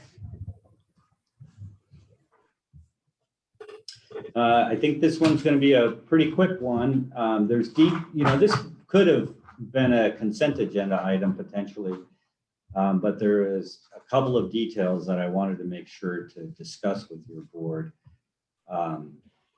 Adoption of the resolution is pretty straightforward. It's consistent with the resolution that your board adopted in fall. I'm trying to remember, it was November, but Cal Recycle this time for this particular grant wants us to list all of the participating agencies that are covered by the grant. And so that's why it's in front of your board. But working through the process of getting the grant application submitted is one of the things that I wanted to comment on. The timing was really tight. The state didn't provide final guidelines until around January 10th, plus or minus a couple of days. And it was due on February 1st. And so Kelly, especially Kelly York, hats off. She did a ton of coordination with all of the participating agencies, with myself. And prior to Patty going on vacation, she had helped to get some phone calls going with Cal Recycle as well. So especially for Kelly, I want to sort of make the comment of appreciation for all of the work, because no doubt, with deferred implementation of some of the SB 1383, staff is concerned about priorities, and then having a big work effort like this all of a sudden there was a big task. And again, I appreciate how responsive they were to making sure this gets done, and it did get done. The total request is about $347,000, and then the amount requested through IWMA from the participating agencies was about $103,000. And I think it's understandable that a number of agencies simply did not have time to get in requests. So the remainder of the balance was requested for IWMA education. And essentially the dollar amounts that are established were dollar amounts that Cal Recycle said we could apply for. And so we did. Now there's 3 participating agencies that we could not include in the application. And I mentioned that in the board letter itself, simply because their status on the ordinance did not give me the comfort that it would be done in time. And for some of the agencies that were actually requesting specific funds from us, they were kind of saying, well, Pablo, you better not blow it on this, because if we got a request through IWMA, we don't want to see something held up that's outside of our control. And so we have 3 of the smaller agencies where their status on the ordinance just didn't give me comfort, so we didn't include those. Relatively smaller dollar amounts, and as special districts, Many of them recover their costs through their franchise fees anyhow. But more importantly, what it points to me for those 3 smaller agencies is that staff here, me and other staff at IWMA, we do have a little bit more work that we have to do with some of the small agencies on educating them about SB 1383, just because their staffing can be so limited. And so, we couldn't include them because of the status of the ordinance, but I also recognize that means we have more work on working with, more work to do in supporting some of the real small agencies.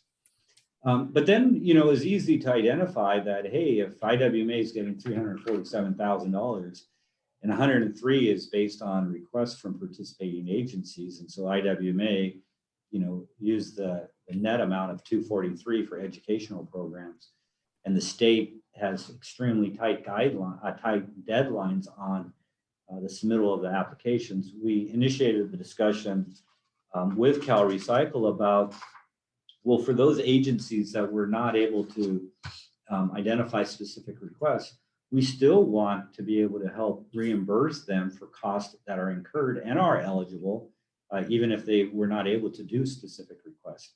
And Cal Recycle's response was that that they were open to the idea, but they didn't say absolutely. What they said is that we have to work with their grant manager as we go through the whole the grant process, getting reimbursements and looking at costs and everything else like that. So, making sure to have as best possible, the best possible likelihood of reimbursing participating agencies for costs that they incurred that are eligible is a point that I wanted to bring up. And we made sure, and Kelly made sure to include that in the application, that it is our intent to be able to do so. Ultimately, how that works itself out will be back to your board with any reimbursements to agencies that were not able to submit specific requests. But those who were able to, we are working on reimbursement agreements with them. And one of our agencies actually took, the initial step of drafting a grant reimbursement agreement. And that the resolution that your board has previously, Paula, approved, as well as this resolution, provides me with the authority to enter into these agreements with participating agencies. So I wanted to mention those as a work product that we are doing in supporting coordination and helping make sure that all the follow-through steps are being done. But your board doesn't have to take action on those reimbursement agreements because it's authorized in the resolution itself. But again, big work effort. Cal Recycle wants us to update the resolution listing the agencies that are covered. And then, I wanted to give a little bit of a background on the process that was this and the process that occurred in order to get the application filed, as well as some of the follow-up, and hoping to reimburse participants as much as we possibly can. So Paolo, before we go to board questions, and John, I do see your hand raised. I have a couple of questions that hopefully might cover some folks' questions. So the 243 in the grant request is identified for IWMA education, but what you're saying is if Cal Recycle agrees, we will use that money to reimburse member agencies for things appropriate things that they're eligible costs. Yeah. Okay. And but if not, then it'll have to be spent on IWMA education. That's correct. Okay. Also, so that's one question. And secondly, I thought that there was a second round of grant there was a second application deadline of March 1st. If that's true, how does that affect the agencies, that didn't have time to get in a specific request by 1 February? So all of that is true. There is a second round of funding. However, in order to be eligible for the second round of funding, you still have had to have submitted your application by February 1st. And so the state process in this particular situation is that applications have to be filed by February 1st, that supplemental information such as this resolution and letters of designation and other details between staff have to be done by March 1st. And so it has, multiple dates for submittal of information to the state. That's why we can do this resolution after February 1st. But the second round of funding really only relates to like agencies that haven't had their ordinance adopted. And I think that's April 1st, or March 1st, April. If you don't have your ordinance adopted by time, then you don't get money in the first round and you get kicked to the second round. And then the challenge was if you don't get your ordinance adopted on time altogether, then the entire application is at risk and you can lose all the funding. So the first round or second round of funding is really only dependent on some of the other compliance requirements, but the application still had to be done and in by February. Thank you. John, you have your hand raised. Oh, thank you, Charles. Yeah. Question for Pablo. This looks like it's a 5-year term to use the funds. And will there be further CalCycle grants coming forward that we might be able to apply for? I get this is more specifically for admin of 1383. Have they said there will be anything coming future for application to? My guess is that there will be. Kelly, I'm not sure if you have your fingers on the pulse of additional grant applications. Regarding the 5-year, that's sort of a standard provision in CalRecycle grant resolutions. Right. The actual funding of this particular grant, I think, is through 2024. But again, Kelly, if you're there. Yes. We do anticipate future grants through CalRecycle. However, if they will pertain to SB 1383 or not at this time, it is unclear. Okay. And then I'm sorry, Kelly, do you remember what our reimbursement timeline is on this grant? Because I know it's not 5 years, it's a shorter period. Yeah, so we are looking for the approval of the grant for CalRecycle in April, and that first funding would follow. So the first round of funding would be April 1st, is tentative for that date. And that is with the first round of funding. And then the funding will last through the second round as well. As mentioned, there are 2 rounds for funding. The base would be $20,000 for each jurisdiction, which would follow in the first round of funding. And then if funds are left over, then we could potentially get more. And then for cost reimbursements, I think it will reimburse costs that we incur through next fiscal year and maybe even a little bit longer. Yes, and I don't have the information at my fingertips, but I could get it for you. Yeah, but we know it's not for the 5-year period. It's for like 1, maybe 2 fiscal years, Director Hammond. The 5 years is put in there because that's a standard CalRecycle grant resolution. Okay. All right. Thank you, Pablo. Okay. Thank you, John. I don't see any other hands raised. Does anybody else on the board have any questions? If not, then we will go see if we have any public comments.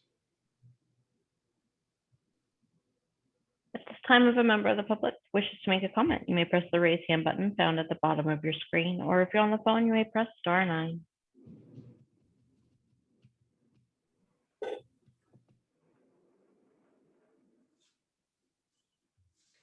I don't see any public comment. Okay, appears we have no public comment, in which case we'll bring it back to the board for a motion. The recommendation is to adopt the resolution, so. Yeah, Charles Hammond would go ahead and make a motion to approve the board attached resolution for SB 1383 CalRecycle grant. Okay. John Marks, I'll second it. All right, so we have a motion by John Hammond, a second by Jan Marks. Do we have any discussion of the motion? If not, let's proceed to roll call, please. Mr. Hammond, Aye.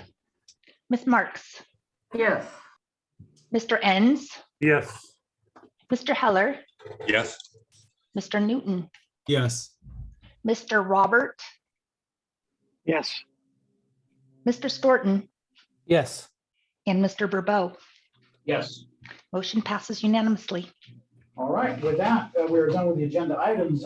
We will proceed to the interim executive director's report and discussion of future agenda items.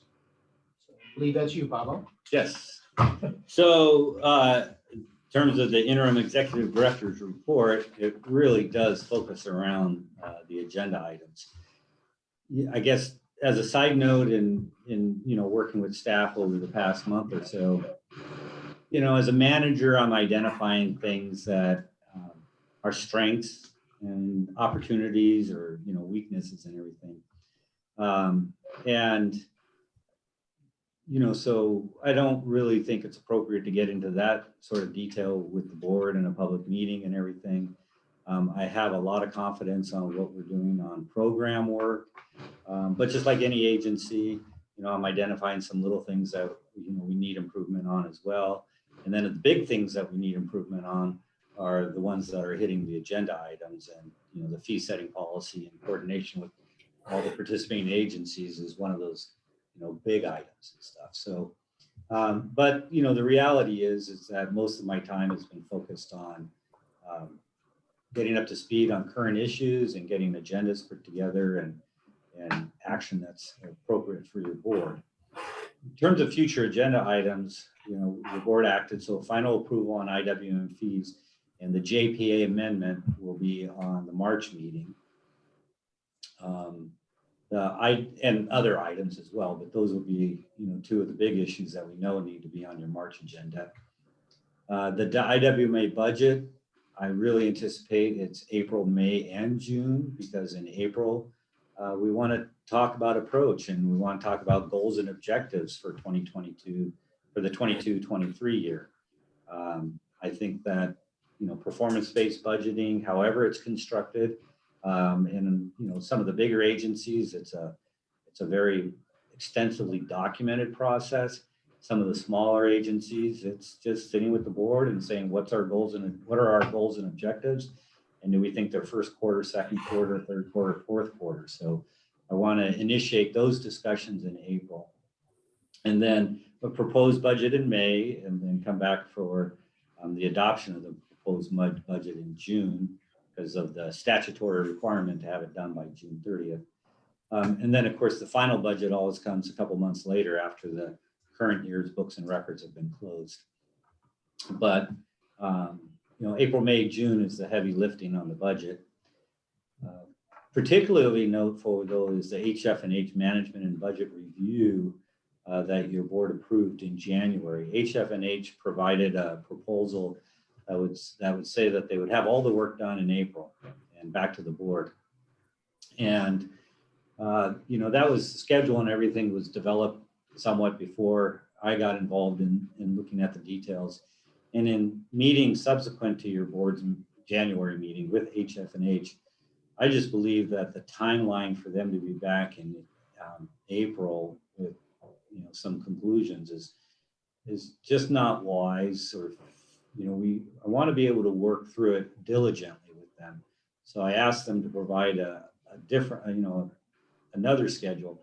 And what that would do is it would have their initial review with you at the same time of our first review on the proposed budget, which I think it was May. So I'm just sort of, your board is the one that approved the proposal. They had the languages in April, but the reality is I want to coordinate their work effort. Also, your board approved the option that does not have HF&H doing all of the work, but there are a number of tasks that I need to do, and I need to coordinate them with the budget process.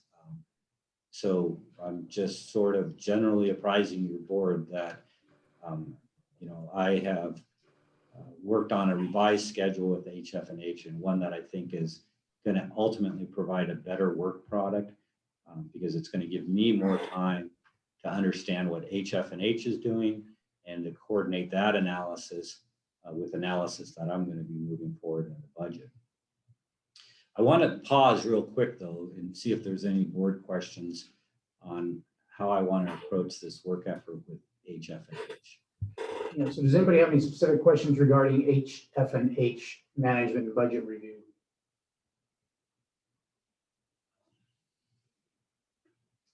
Hearing none, on the RFPs for professional services,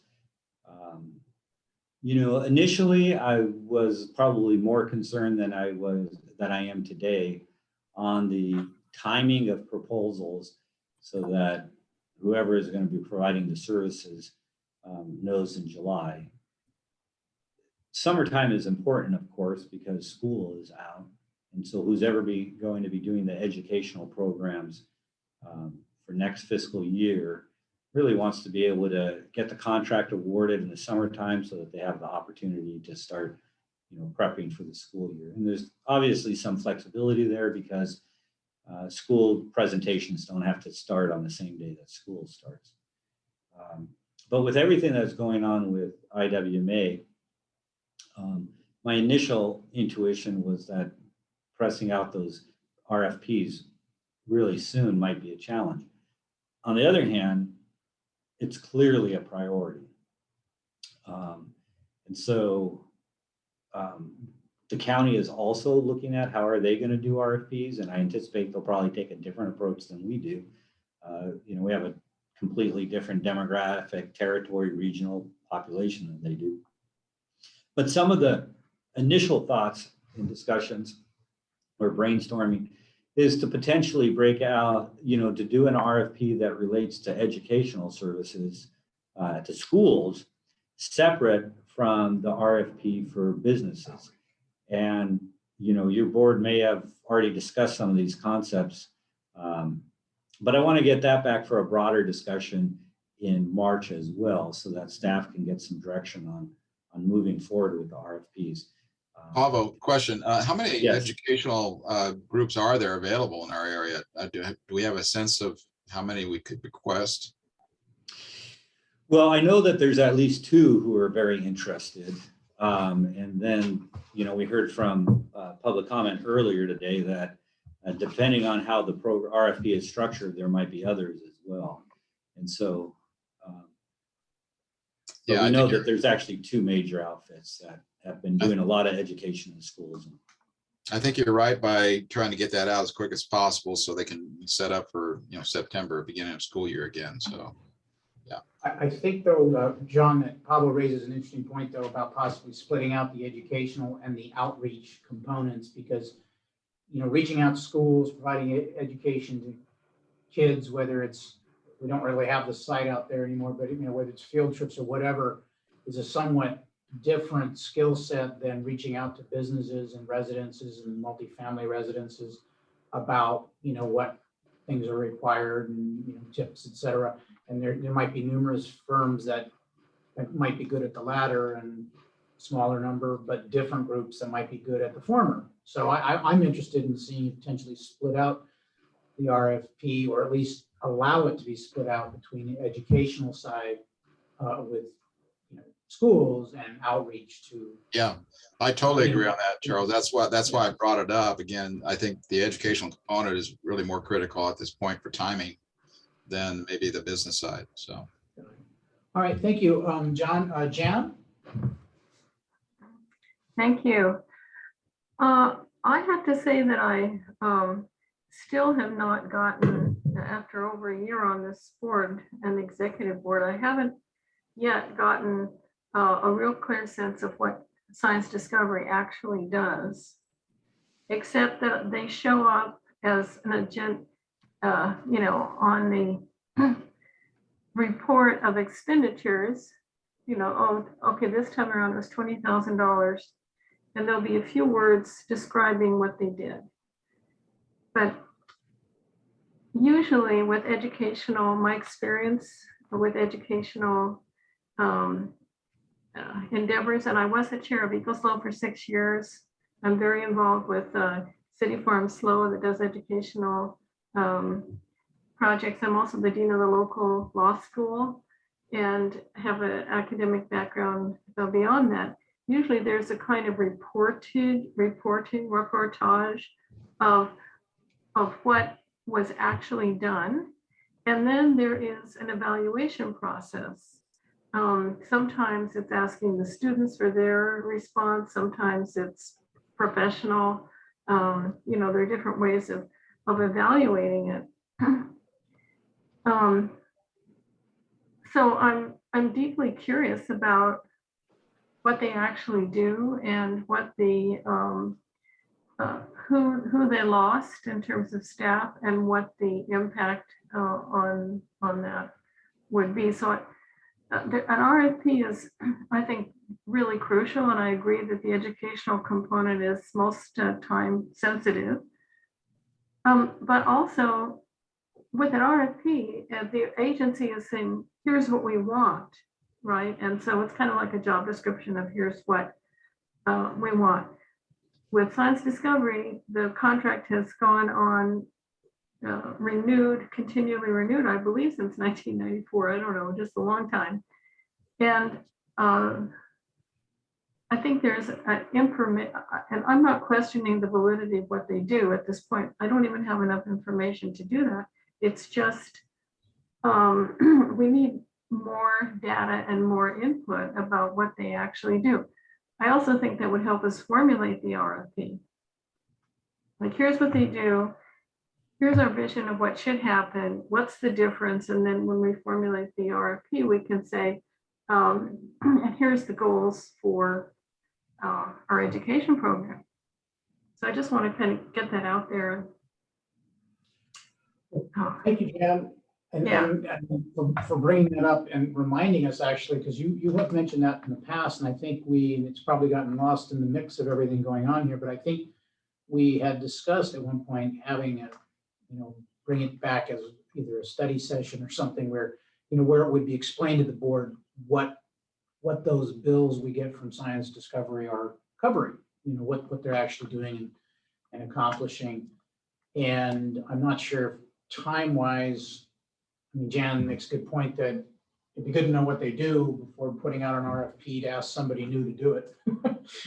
And I don't think, it's not that we're completely ignorant of what they do, but it's a large amount of money, and I think we're not as well educated as we should be, perhaps, as a board, as to what it's going for. And I believe the contract's been in place since 2001, which is a 20-year period, which is part of why this board wanted to go out and do a new RFP, because I think there was widespread consensus that 20 years is long enough for any contract and service contract, and it warranted going out. So I don't know, Pablo, if it's feasible to bring forth either in conjunction with or prior to getting the RFP out there to talk in more detail about what it is science discovery does and how they do it. Well, certainly I agree with all of the comments. And in order for us to develop an RFP at a staff level, we have to have our arms around that as well, with the standard requirement of objective measurable results. What are we going to, how are we going to structure those objective measurable results? How are they going to tie in with SB 1383 and prior requirements? And how do they tie in then with the reporting requirement of whoever's doing the work, so that we have the proper metrics set up? There's a lot of details associated with that, and so it's clearly my intent to make sure that all of that evaluation is done in bringing an RFP to your board. The challenge really is the level of detail of talking about it at board meetings themselves, because we can spend an inordinate amount of time. And so sometimes, like you've had an ad hoc committee for the JPA, I turn around then and ask the board, do you want to have an ad hoc committee for the JPA? Or maybe not, maybe it would be appropriate to do a special meeting. I don't think that would have to be decided today. That's something that when we bring an agenda item forward on March, your board can give it additional consideration. On the other hand, if you already know, you want to create an ad hoc committee, I don't think you're prevented from doing that today. Well, I would also, I think the point is very salient that, we don't want to necessarily take up a lot of board time with a tutorial on, on the details of what science discovery does, it might be such a thing that you could bring it forward to the executive committee, and of course, any board member that wanted to sit in and listen to that particular portion could do so. And it would be available in written form or something. I'm not sure, I don't think we need to answer the question today, but we need to take, Jan's reiteration of this concern to heart and do something about it, because I think we talked about it and we kind of inadvertently forgot about it for a while. So, okay. And are you gonna talk separately about the JPA amendment? Because definitely want to address that, where we're at on that. That's more of a Jeff thing, I think. Yeah, But I only what wanted else? to make a quick comment on AB 1276 because that was brought up by public comment at the last meeting. And so I looked at it, and clearly it relates to requirements on cities and counties.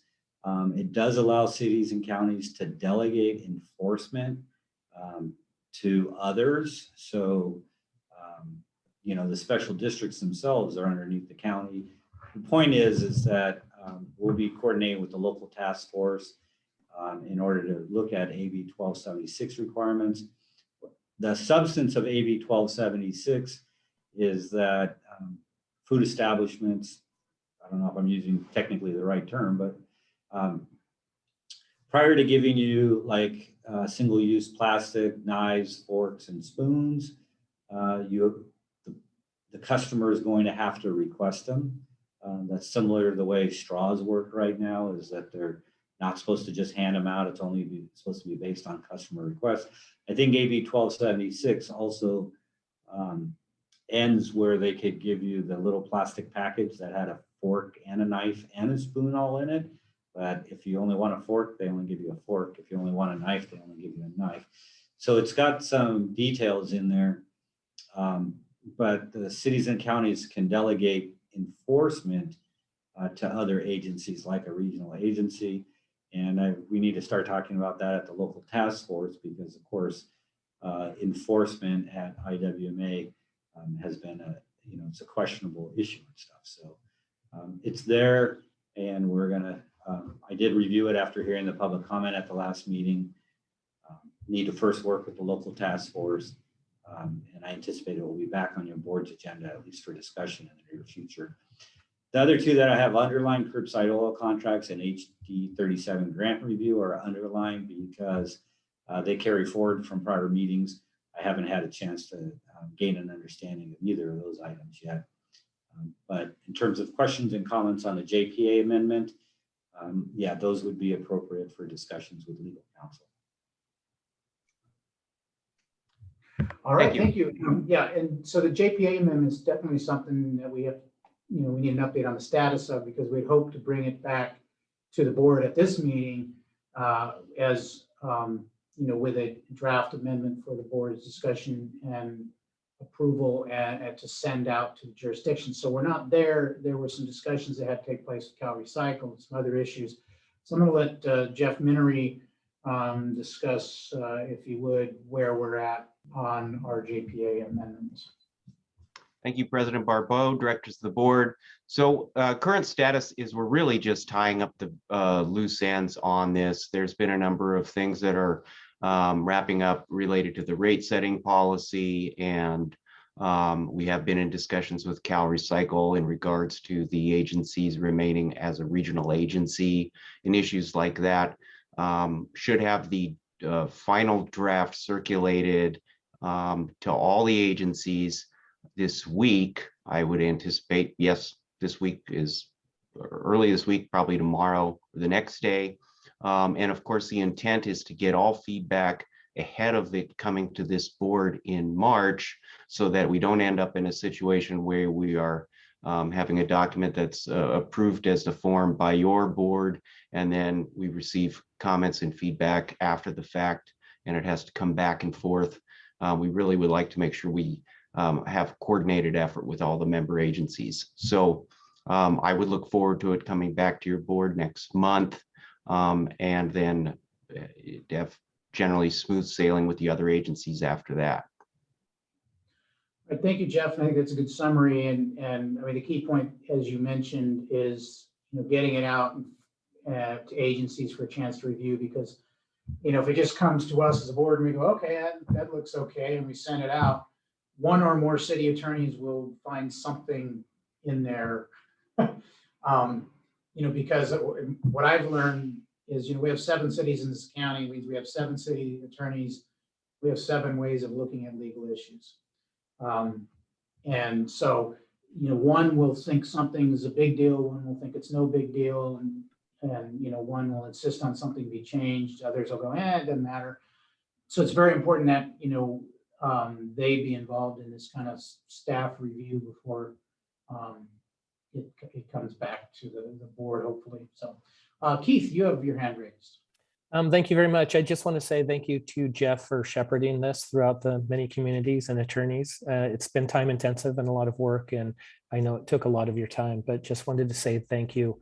I think one of the concerns was a lack of communication along the way with some of our past complaints, and this has really opened up that communication, and I think has given a lot more trust into what we do. And I think the JPA agreement is an important part of that. So thank you very much, Jeff. Thank you.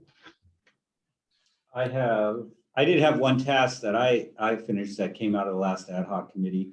And that was the question of the auditor controller's role from the county, because the provision in the JPA regarding the county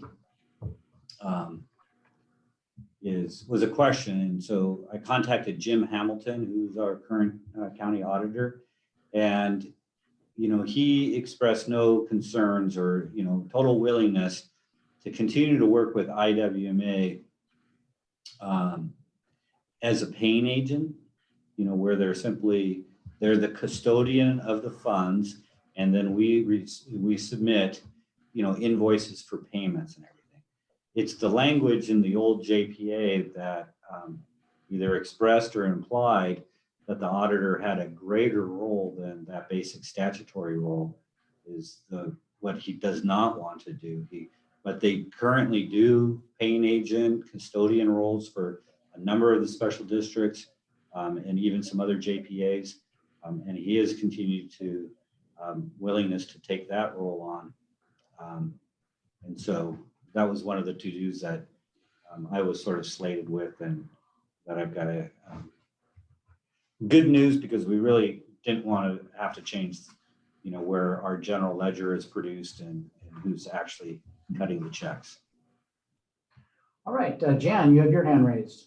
Yeah, just briefly, I would like to request that the document that's being sent out to the jurisdictions also be sent to this board, because otherwise we're in a position where we're getting the information from our staff, or maybe not, and that's fine. But I think a good number of board members were on the subcommittee, but a good number of us were not. And then we have our new member, Mr. Robert.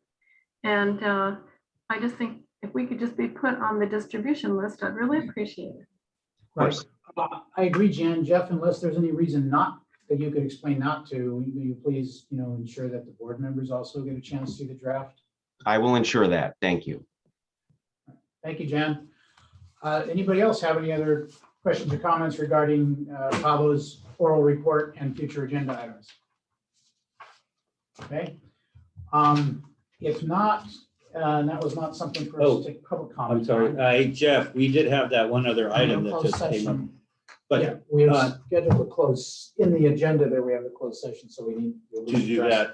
But under future agenda items, we did get some legal correspondence, I guess, Jeff. Yes. And we have a need for a special meeting in order to be responsive on a legal issue. And it would, well, you're saying that no later than Monday or Tuesday of next week.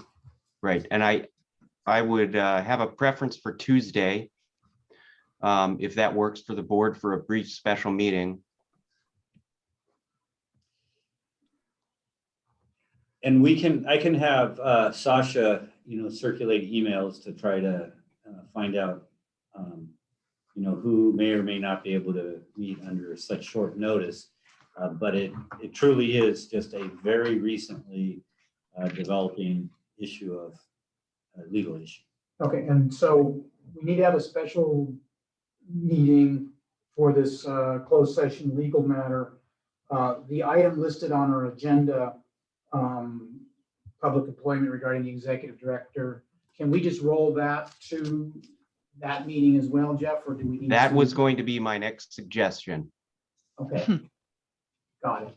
And I take it that is largely just, an update on status of that personnel action? Yes, and in fact, by Tuesday, I should have additional information on that item, so it's better off anyway to move that to early next week. So hopefully on short notice, a quorum of the board can make Tuesday meeting. I'm not sure what time. I mean, if we want to tentatively just say 1:30, because that's when we normally meet. But Sasha will send out messages and we'll coordinate a time that, we can get the most possible board members for. So. And Okay, President so we- Barbeau, Monday or Tuesday is fine. I was angling for Tuesday simply because of the recruitment item that would also be on closed session. Okay, well then, it's Yes, short I- notice either way, so you want to shoot for Tuesday, Jan? Do you have a Oh, comment? I just want to say I have a city council meeting that night, Tuesday.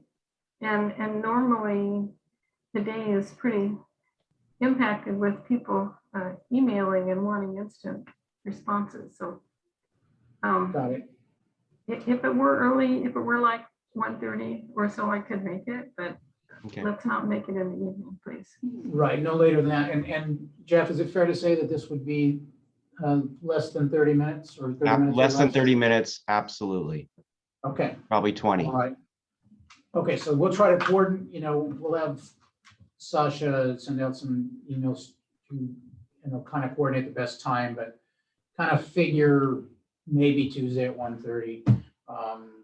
But we'll try to figure out a good time and no later than that. And so with that, Jeff, we do not need to enter into closed session today then, correct? We don't need to enter into closed session, but I would suggest you check for public comment on closed session because it's on the agenda. Okay, good point. So with that being said, the public has heard this discussion. Do you have any comment regarding what we were going to discuss in closed session, which is the public employment of our executive director or the search therefore? So is there any public comment on that, keeping in mind we will be having a meeting on Tuesday? At this time, if a member of the public wishes to make a comment, you may press the raise hand button found at the bottom of your screen, or if you're on the phone, you may press *9.